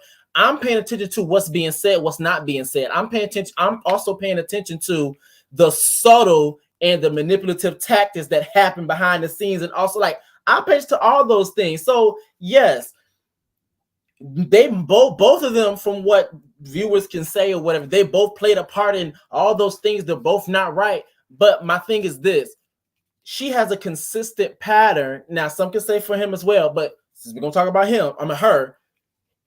She has a consistent pattern of burning people and then going after them. Like, she has a consistent pattern. And I'm actually gonna read off a few because I was actually setting up my notes for my live I was supposed to do today, but I'm gonna skip. Let me say real quick before you go forward. Mistress, I just checked my PayPal, boo. I haven't received CC PayPal. I can check. Oh, check your PayPal. It was tripping. I had to use Cash App. Okay. My PayPal is paypal.me/Consciouztv with my channel name Conscious, because some people spell it wrong, so it's Conscious with a Z. And Miss Monica, hold on. Let me check my Cash App again too. Come on, Cash App. To see, because I think, let me see something real quick.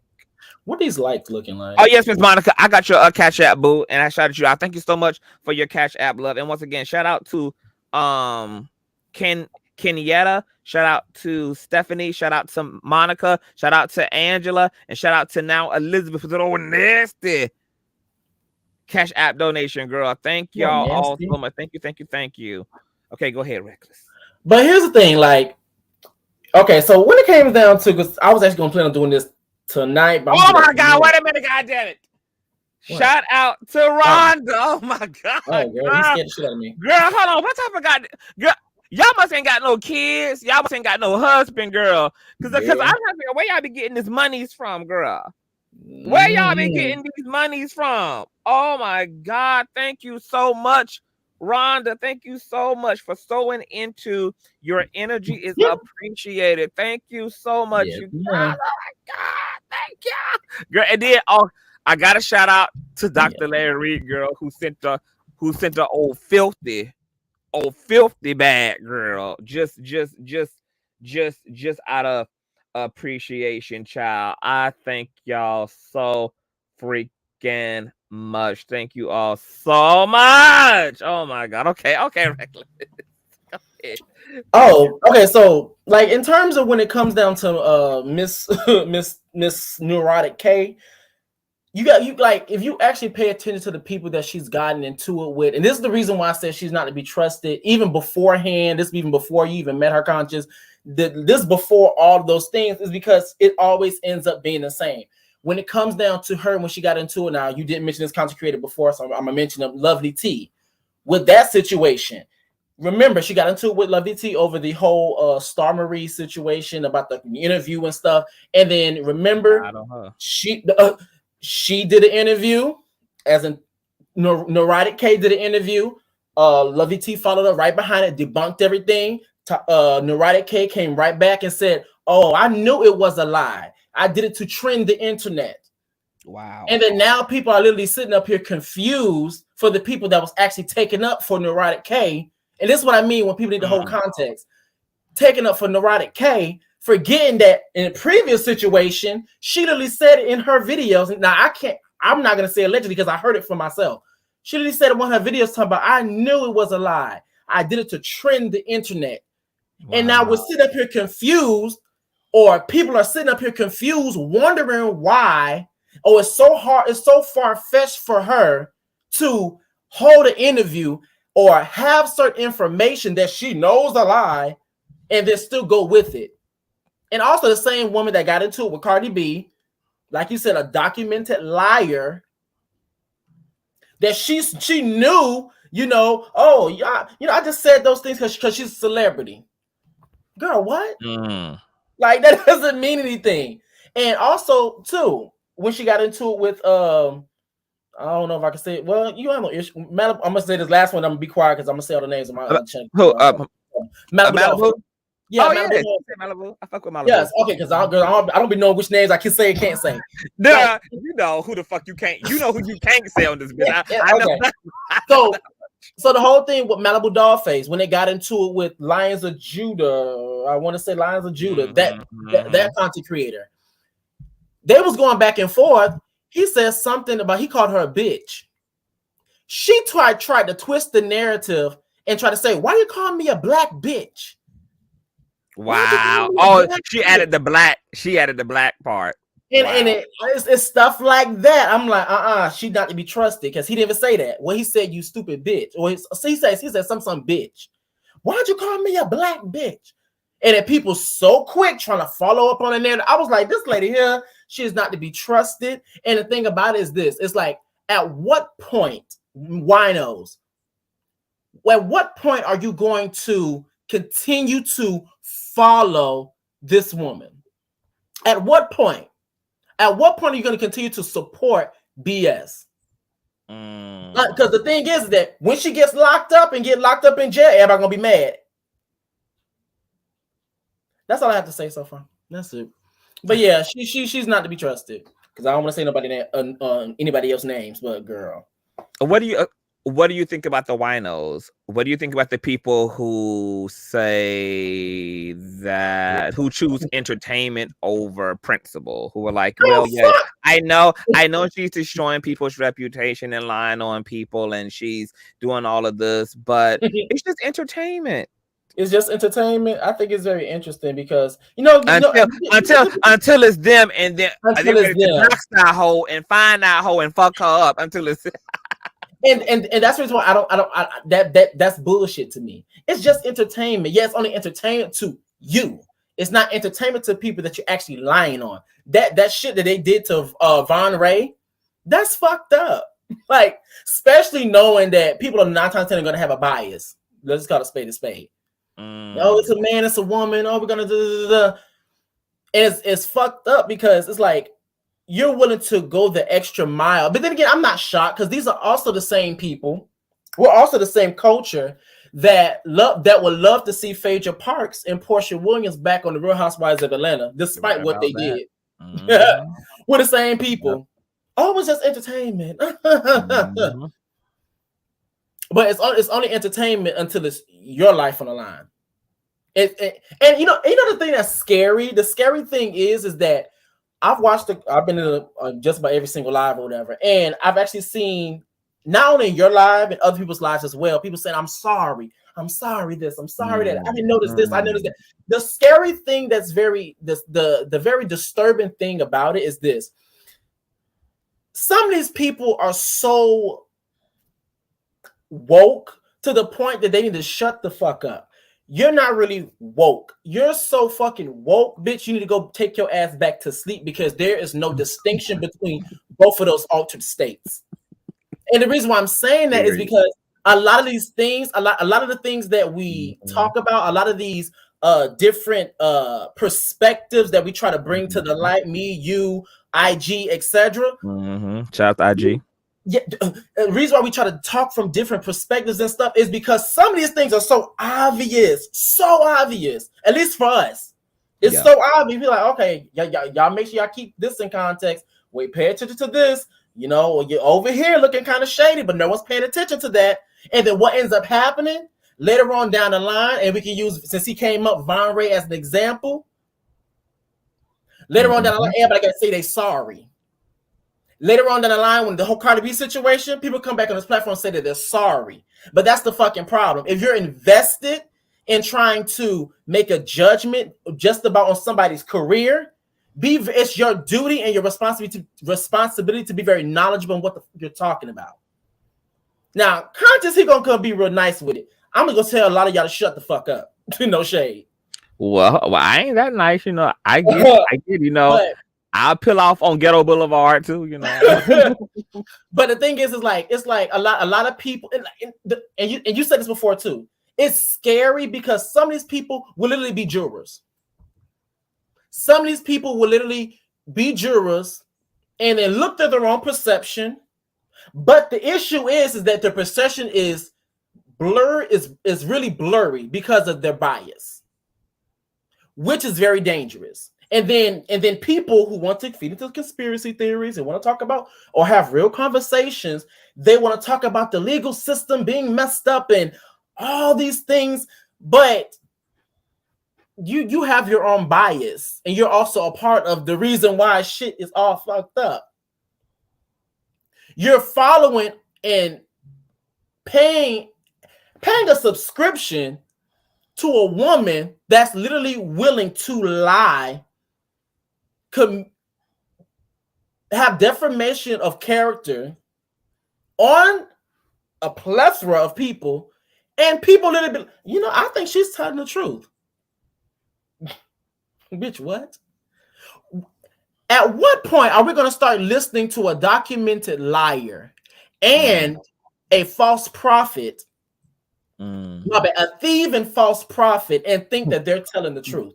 What sense does that make? That makes absolutely no sense at all. Like, Neurotic K, I know you lied on Cardi B. I know you lied about Lovely T. I know you lied about this. I know you lied about that. But I'm just going to wholeheartedly, I'm going to believe it. I'm going to believe it.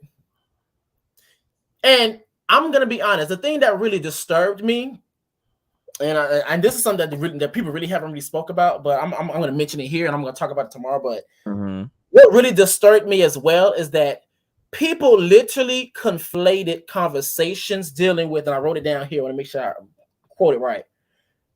People wanted to talk about Larry's sexuality and Storm Monroe's sexuality, and I'm just using those two as examples. Then conflate that conversation with the situation at hand. So what I mean by that is this: since some people would say and believe that Larry is not a straight man, they think it's very much a very good stance or foundation to be on, to think that just because he just might be this, that means that he probably sexually assaulted someone underage. And the reason why I'm bringing this up, because I was going through many panels, and I actually seen same gender loving men having that conversation. And that's what I mean with the manipulative tactics and the perception and people's bias. Yeah. And then you want to have conversations like that, and then a different conversation, you wonder why DL culture exists. Because even when you have heterosexual men who aren't, quote unquote, the traditional heterosexual man, or they're comfortable with themselves, and you want to downplay them, disrespect them, and then you wonder why DL culture is very much prevalent in our community. Make it make sense. And on top of that, first and foremost, I'm not going to listen to not damn bitch that has a drinking problem. I know. That follows such as, I'm not going to listen to that damn bitch that want to talk about my friend have to a boyfriend with a wig. Meanwhile, her ass need a wig. I'm not going to listen to that damn bitch that sits up here want to talk about everybody else. Meanwhile, that bitch look like she was melting in that chair. I'm not gonna listen to that bitch that sits up here want to actually make lies about people, but then yet have the nerve to try to call herself a journalist. I'm not gonna listen to that bitch, and it's gonna be my last one. This is something I told his ass behind the scenes, bitch. I'm not gonna listen to that bitch that talk about somebody needing a wig. Meanwhile, her rooster looking ass needs to worry about having her ass at sunrise saying cock-a-doodle-doo. And that's all I got to say. That what the fuck she need to worry about. Not unhinged with Rooster K, girl. Yeah. Girl. Not have her ass so well before sunrise. Bitch. And that's another thing too. And just because I'm already kind of there, that's another thing too. Motherfucking forehead, you are low down, you are trifling. And on top of that, since we expose it, let's expose it. I also don't like the fact that you set your ass, because remember, okay, so just so you guys are aware, because now I'm kind of in that know, because like that's fucked up.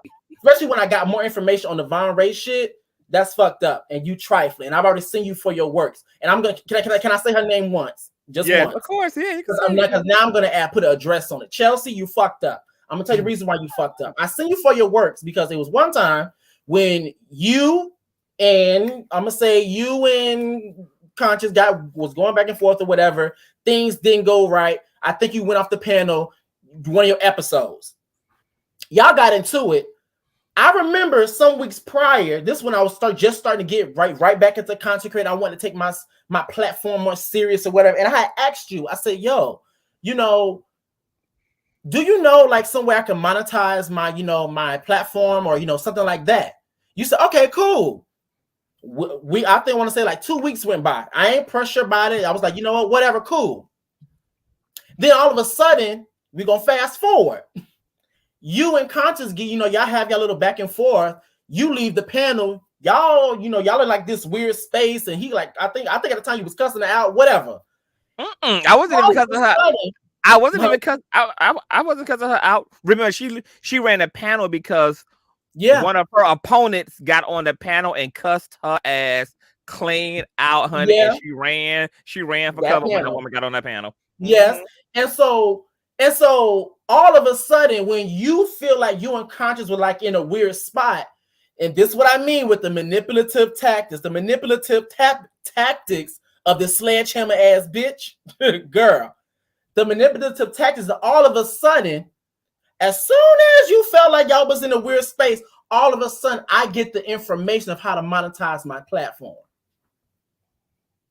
What a coincidence.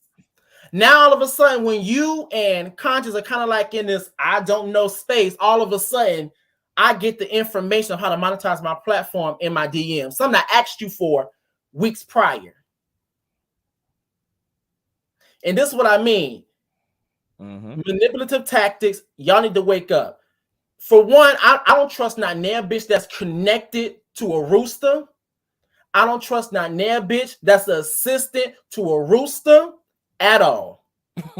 Because the thing is, if you're willing to be assistant to a narcotic ass bitch that's willing to lie on other people, you not to be trusted either. And then on top of that, you talk about the same motherfucker who was employed by Sharrell and Flint Unlocked. And then also with that as well, we see that you a liar right along with her ass. So I'm not even shocked. Especially once I got more information on the Lavontraye thing, because I wasn't even. It's like attracted to like. But let me tell you how fucked up I think the game is. Girl, I actually think that, you know, with me being in the actual situation, the way that those conversations was having, because sometimes I was on three-way with Unhinged and Forehead. I'm gonna call her Sledgehammer Head. And girl, now that I look back on it, I actually think that Sledgehammer Head actually took advantage of Unhinged, and I'm gonna tell you how. Sledgehammer Head knew that Unhinged is an alleged sexual assault victim, and I say assault because at this point the bitch just lies so much I don't even know what the fuck is true about her life experience and what the fuck ain't. For all I know, she done created that as a way to garner sympathy and to justify being able to call other people that and lead unsolicited, unwarranted campaigns against folk, weaponizing shit like that under the guise that, well, I'm a victim too. So that's why I gotta say, bitch, an alleged sexual assault victim. Because when you just got a lying ass spirit, bitch, it's all up for grabs. But I think Sledgehammer Head knew that Unhinged was, you know, because of her allegedly being a sexual assault victim. I think that Sledgehammer Head woke up in the middle of the night, tied through with Lavontraye, up to her wits end of frustration, called Unhinged, because Unhinged told me on the phone that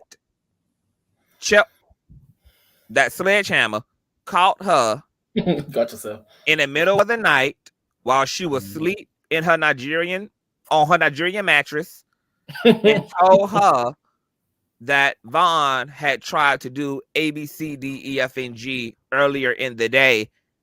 And then Unhinged woke up braless and all and went into a frenzy. And that's when she started then making provisions to to put Vontraye on the scooter and get his ass out of and away from Sledgehammer and Storm. I actually believe I don't think that Unhinged created the lie. Mhm. I think that Sledgehammer did, and she weaponized Unhinged because she knew Unhinged would believe it because of what Unhinged done went through herself, and she also knew how ratchet and gutter and how far Unhinged will go to destroy somebody. So she pretty much transferred the burden of getting Vontraye out on her boss, even though she's the fucking reason Vontraye is even in the situation to begin with, because she decided to date a nigga from jail. You always got to keep in mind, this is also the same woman that likes Kevin Samuels. So, girl, everything about both of their existences, because really, I really haven't really jumped out the window. The base. If you look at the foundation of it, especially on this specific platform, and we do have the receipts, just go through the videos. Nothing about them gives purity. Nothing about them gives integrity. Nothing about them gives real life news credibility. They're both built of shit. They're both full of shit. They do nothing but lie, documented lying, and that's the point too. It's like, I think what people also need to realize as well is that that yes, you may have a recording of somebody speaking, but for people like me, I have a question. I'm like, why are you recording? Why are you recording? Does this other person know that you're recording? And being completely honest, in the back of my mind, I'm like, okay, I can't trust you. I can't trust being on a phone call with you. Especially knowing, and I think it's very interesting too, is that the same people that gave Storm Monroe hell for the audio of his interview, they didn't go through the same leaps and bounds when it came down to Tasha K. Neurotic K. They didn't go through the same leaps and bounds of saying, okay, how do we know that this is not edited? How do we know that this is not this?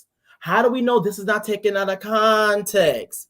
But they were willing to go through leaps and bounds to do it when it came to Storm Monroe. And this is what I mean. People are full of shit. This is what I mean. People have a bias. And this is what I mean. Motherfuckers are not to be trusted. They are not to be trusted. They are full of shit. Once again, if you are making it your business to have an opinion on something, at least be educated on what you're talking about. That's all I got to say. Just be educated on what you're talking about. Yes, I understand every single subject you're not going to understand. But you know what the difference is? When you come to these conversations, you probably should shut the up. All of your statements need to be in a question form. Not in a statement form, a question form. A question mark needs to be at the end. Not a period or exclamation mark. A question to get more information. And when it comes down to what's the man name? Levontraye, you are trifling, you are low down, you are tired, and you're full of shit. You're full of shit. You ain't got a lie to kick it, Craig. You ain't got a lie, baby. You ain't got a motherfucking lie. So I can't wait to see this water. And I agree with everything that you fucking said, honey. Everything that you fucking said, child. You know, and you know, I feel good about it because it's just like they can't even say that anybody did anything to them. Like, y'all made y'all bed. Y'all jumped out the window, like, for no reason. Jumped out the fucking window. Jumped out the window for no reason, girl. And yeah, I'm looking forward to this manufactured ass photoshopped ass receipt. Or I'm looking forward to them taking some the coddling that Larry admitted that he did, and them trying to misinterpret it, because that's why she caught his ass back in December, honey. She knew that they either didn't have a receipt, or the receipt that was presented was on the weaker side of the spectrum. It could be taken either kind of way.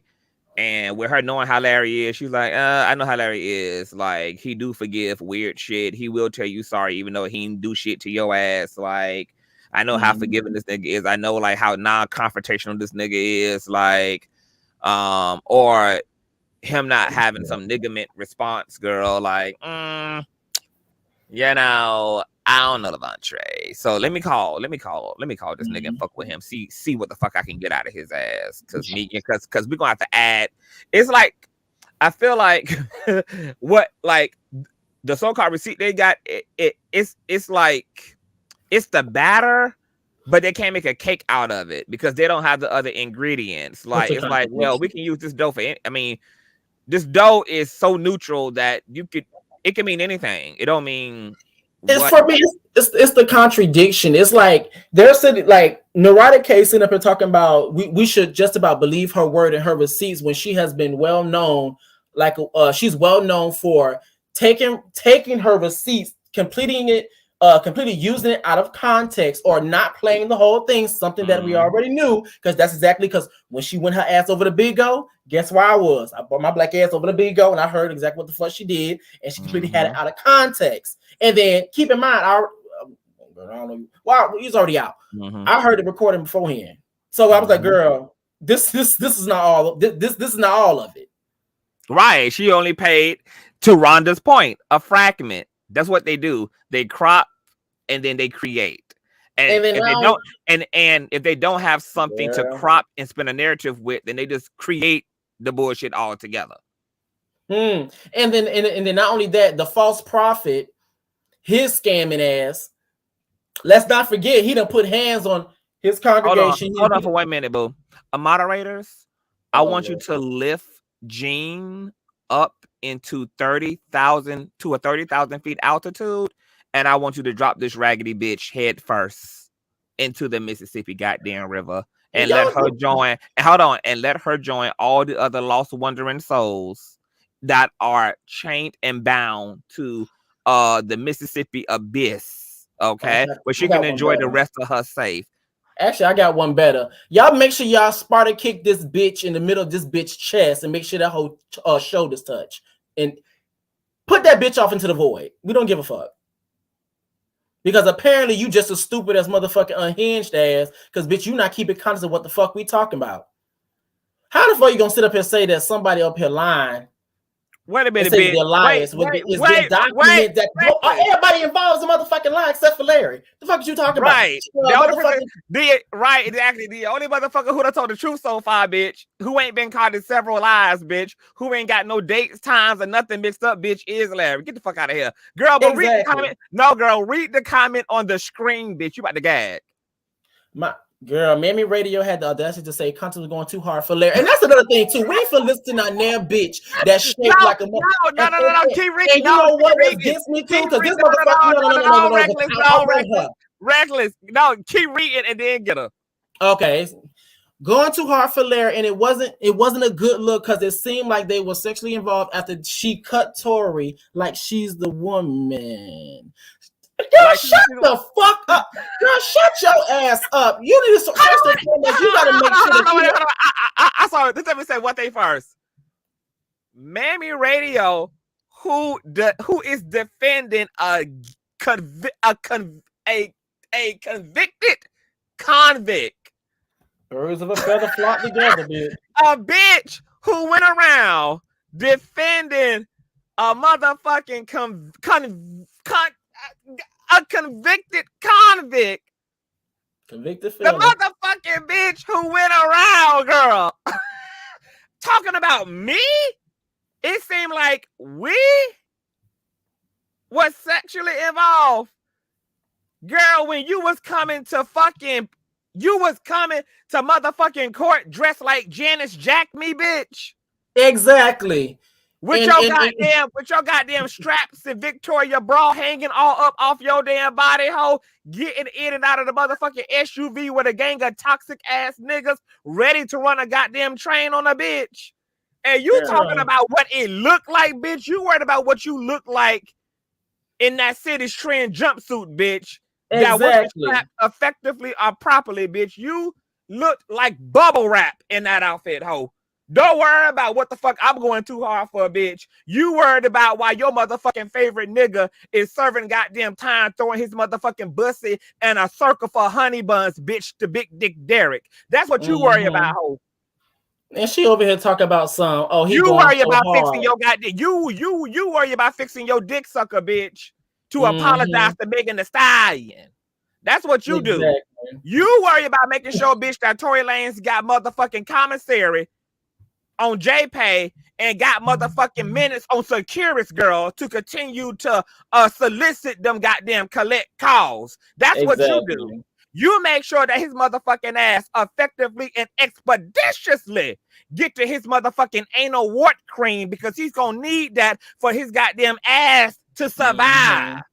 The gang banging and the bussy plowing that's gonna go on, bitch, until he can get his case appealed, girl. Which, by the way, Mammy Radio, will never happen, bitch. That's what you do. Okay. Yeah, like this, you know what? That's the crazy thing. It's just the fact, once we get done talking about one motherfucking bitch that looked like the bitch was melting in her seat, it's another bitch that looked like she was melting in the goddamn sun. I just know this motherfucking fat back, nasty, cheesy ass bitch had the nerve to try to talk about somebody. How are you gonna sit on your platform and open up your dick sucker to literally tell other people about what the fuck they're defending when you were the one defending a convicted girl? Oh my God, got me talking like Conscious. Someone that was convicted and also a menace to fucking society. But yet, since you're a self-hating, low-vibrating, stupid, selfish ass bitch that has no intellect and you don't have no type of information on the conversations that you're talking about and speaking up on, you're willing to allow a violent, no good ass nigga to sit up on different platforms and gaslight a woman, to sit up on different platforms and lie, and then say, you know, Megan lied, but you know, Tory, he didn't do nothing. I don't know nothing about that. You might as well say yes, master, you nasty, cheesy ass bitch. Keep your ass in the fucking back and worry about what the fuck you need to be doing. And what the fuck you need to be doing is making sure that you make sure that he can actually qualify for his appeal. And actually make sure you be there on the 27th. He's supposed to be getting sentenced then. Actually, no, I lied. February 28th. Make sure your ass be there. Don't worry about what the fuck we doing. Specifically, what the fuck he doing. How about the next time that Nick and Nike approach you to whip your ass for all that shit you talk, that you keep that same energy. That you keep that same energy instead of extending her a friendship instead. You see, and then on top of it, it's very interesting because birds of a feather must obviously flock together, because I think it's very interesting too, because she's also somebody that linked up with Miss Nicki Tanya Mirage. If you're gonna be around Nicki Minaj, you at least have to look good. You at least got to be up to par. But then again, I thought about it. Of course, Nicki Minaj has a superiority complex, and with her having a superiority complex, she does not want anybody to be better than her or look better than her. So you look in the mess that you look, looking as fat as you look, looking as ugly as you look, inside and out, of course, you fit right on in. And on top of that, you use your dick sucker to suck her dick, figuratively, and use your dick sucker to go onto different platforms and talk your shit. And then guess what? Birds of a feather flock together, because guess who else does that? Neurotic K. Well, I guess she wanted to follow in the shoes of Miss Onika by being interested in a convicted felon herself, girl. It's just, you know, she's so desperate for a convict, girl. Okay, yeah. She needed a Tory Lanez, how Nikki got a Kenneth Petty, honey. Okay, she needed her Kenneth Petty, girl. You know, that's another thing too. When it came down to Neurotic, it's very interesting to me how, and I said this before, I think it's very interesting to me that her and Larry got into it. 24 hours later, all of a sudden, she has this information and all these things. I believe it's hard for me to believe that within 24 hours, all of a sudden you have this specific allegation information on somebody you just fell out with, or you kind of got into it with on a panel. Now all of a sudden you have this information. One or two things that come to my mind when that happened. One or two things. First thing is either one, you knew about this stuff and you didn't say anything. If this was true, it's not true, y'all. That means you knew about this information, but you didn't give a fuck, because you having proximity to Larry Reid was, of course, beneficial for you. And since it was beneficial, you was willing to bow down, kiss the ring, and shut the fuck up. But then not only that, if you did not know, I think it's just so hard for me to believe that this information just fell into your lap. So what that means in my perception, my perspective, is that you went after him. You purposely went out looking for information. And the next time someone ever gets in this live or get in my face and play in my face and on my intelligence and say things online, Tasha K, my bad, Neurotic K, she don't do. I'm like, what? Like, y'all are not keeping context. This woman keeps showing you over and over and over who she really is, and the fact that nobody's believing her. I need for y'all to believe who the people are. I'm not going to create this fantasy of people being good if they're not showing me that. The same way I say these niggas ain't shit, these bitches ain't too far behind. And exhibit A, Neurotic K, exhibit B, Mammy Radio. The proof is in the pudding. So with all of that being said, fuck them. It's the mamification of it all for me. Yes, it's the mamification. They might as well say yes, master. God damn it. I can't go. Shout out to Mammy Radio girl, okay? I mean, forget her platform. She upset. She upset that my alleged nigga is a free nigga. The girl, no, I don't gotta defend. I don't gotta defend a man behind bars, okay? Mine's allegedly, girl. You know, and that's the thing that gets me too. This is the reason why we do not trust. So, and I'm gonna be honest with you. Before, remember, I kept saying I'm not gonna talk about YouTubers. Talk about YouTubers, girl. That's not really my thing. I just cannot believe people are this obsessed over me. And girl, people are really. Is it jealousy, girl? Here it is. Larry is a 6-figure nigga living the life none of these hoes on YouTube are living. And then here it is. I got this major proximity. And here it is, girl. I got like, is it just the sheer jealousy, girl? Because the gay niggas on YouTube don't got it. The straight women sitting around, as content creators, girl, sitting around in broken marriages, lying on niggas about it being a baby and shit, girl. Okay? Like, and then you wonder why your fupa is cursed and will forever be. You can't be lying to people, baby. Okay, you can't be lying to men about a child not being theirs, girl. You gonna forever have a fupa, and they gonna capture that fupa in 4K. Girl, she like my spirit. They gonna capture that fupa in 4K, girl. That's the goddamn Book of Leviticus curse of it all, girl. Okay, and you know this be the contradiction of it all, because it's like people don't hear themselves when they speak or when they try to make these specific claims or try to take a certain stance. You're the one, Mammy Radio. You're the one literally on this platform talking about he's going so hard for, Larry Reid. They must have sexual, encounters.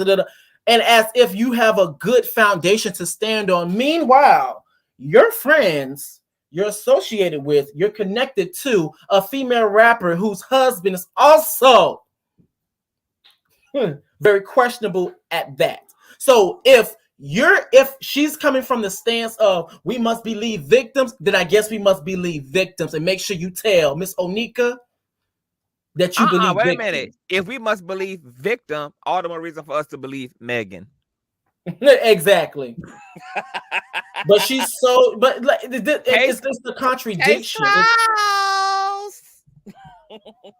Girl, we gotta go, bitch. We gotta go, bitch. We've been here 4 hours, girl, and I just got an nasty cash app, girl, from Astria. Thank you so much, Astria, girl. I did not know all this was going, girl. This how much I be minding my business, bitch. I had no idea.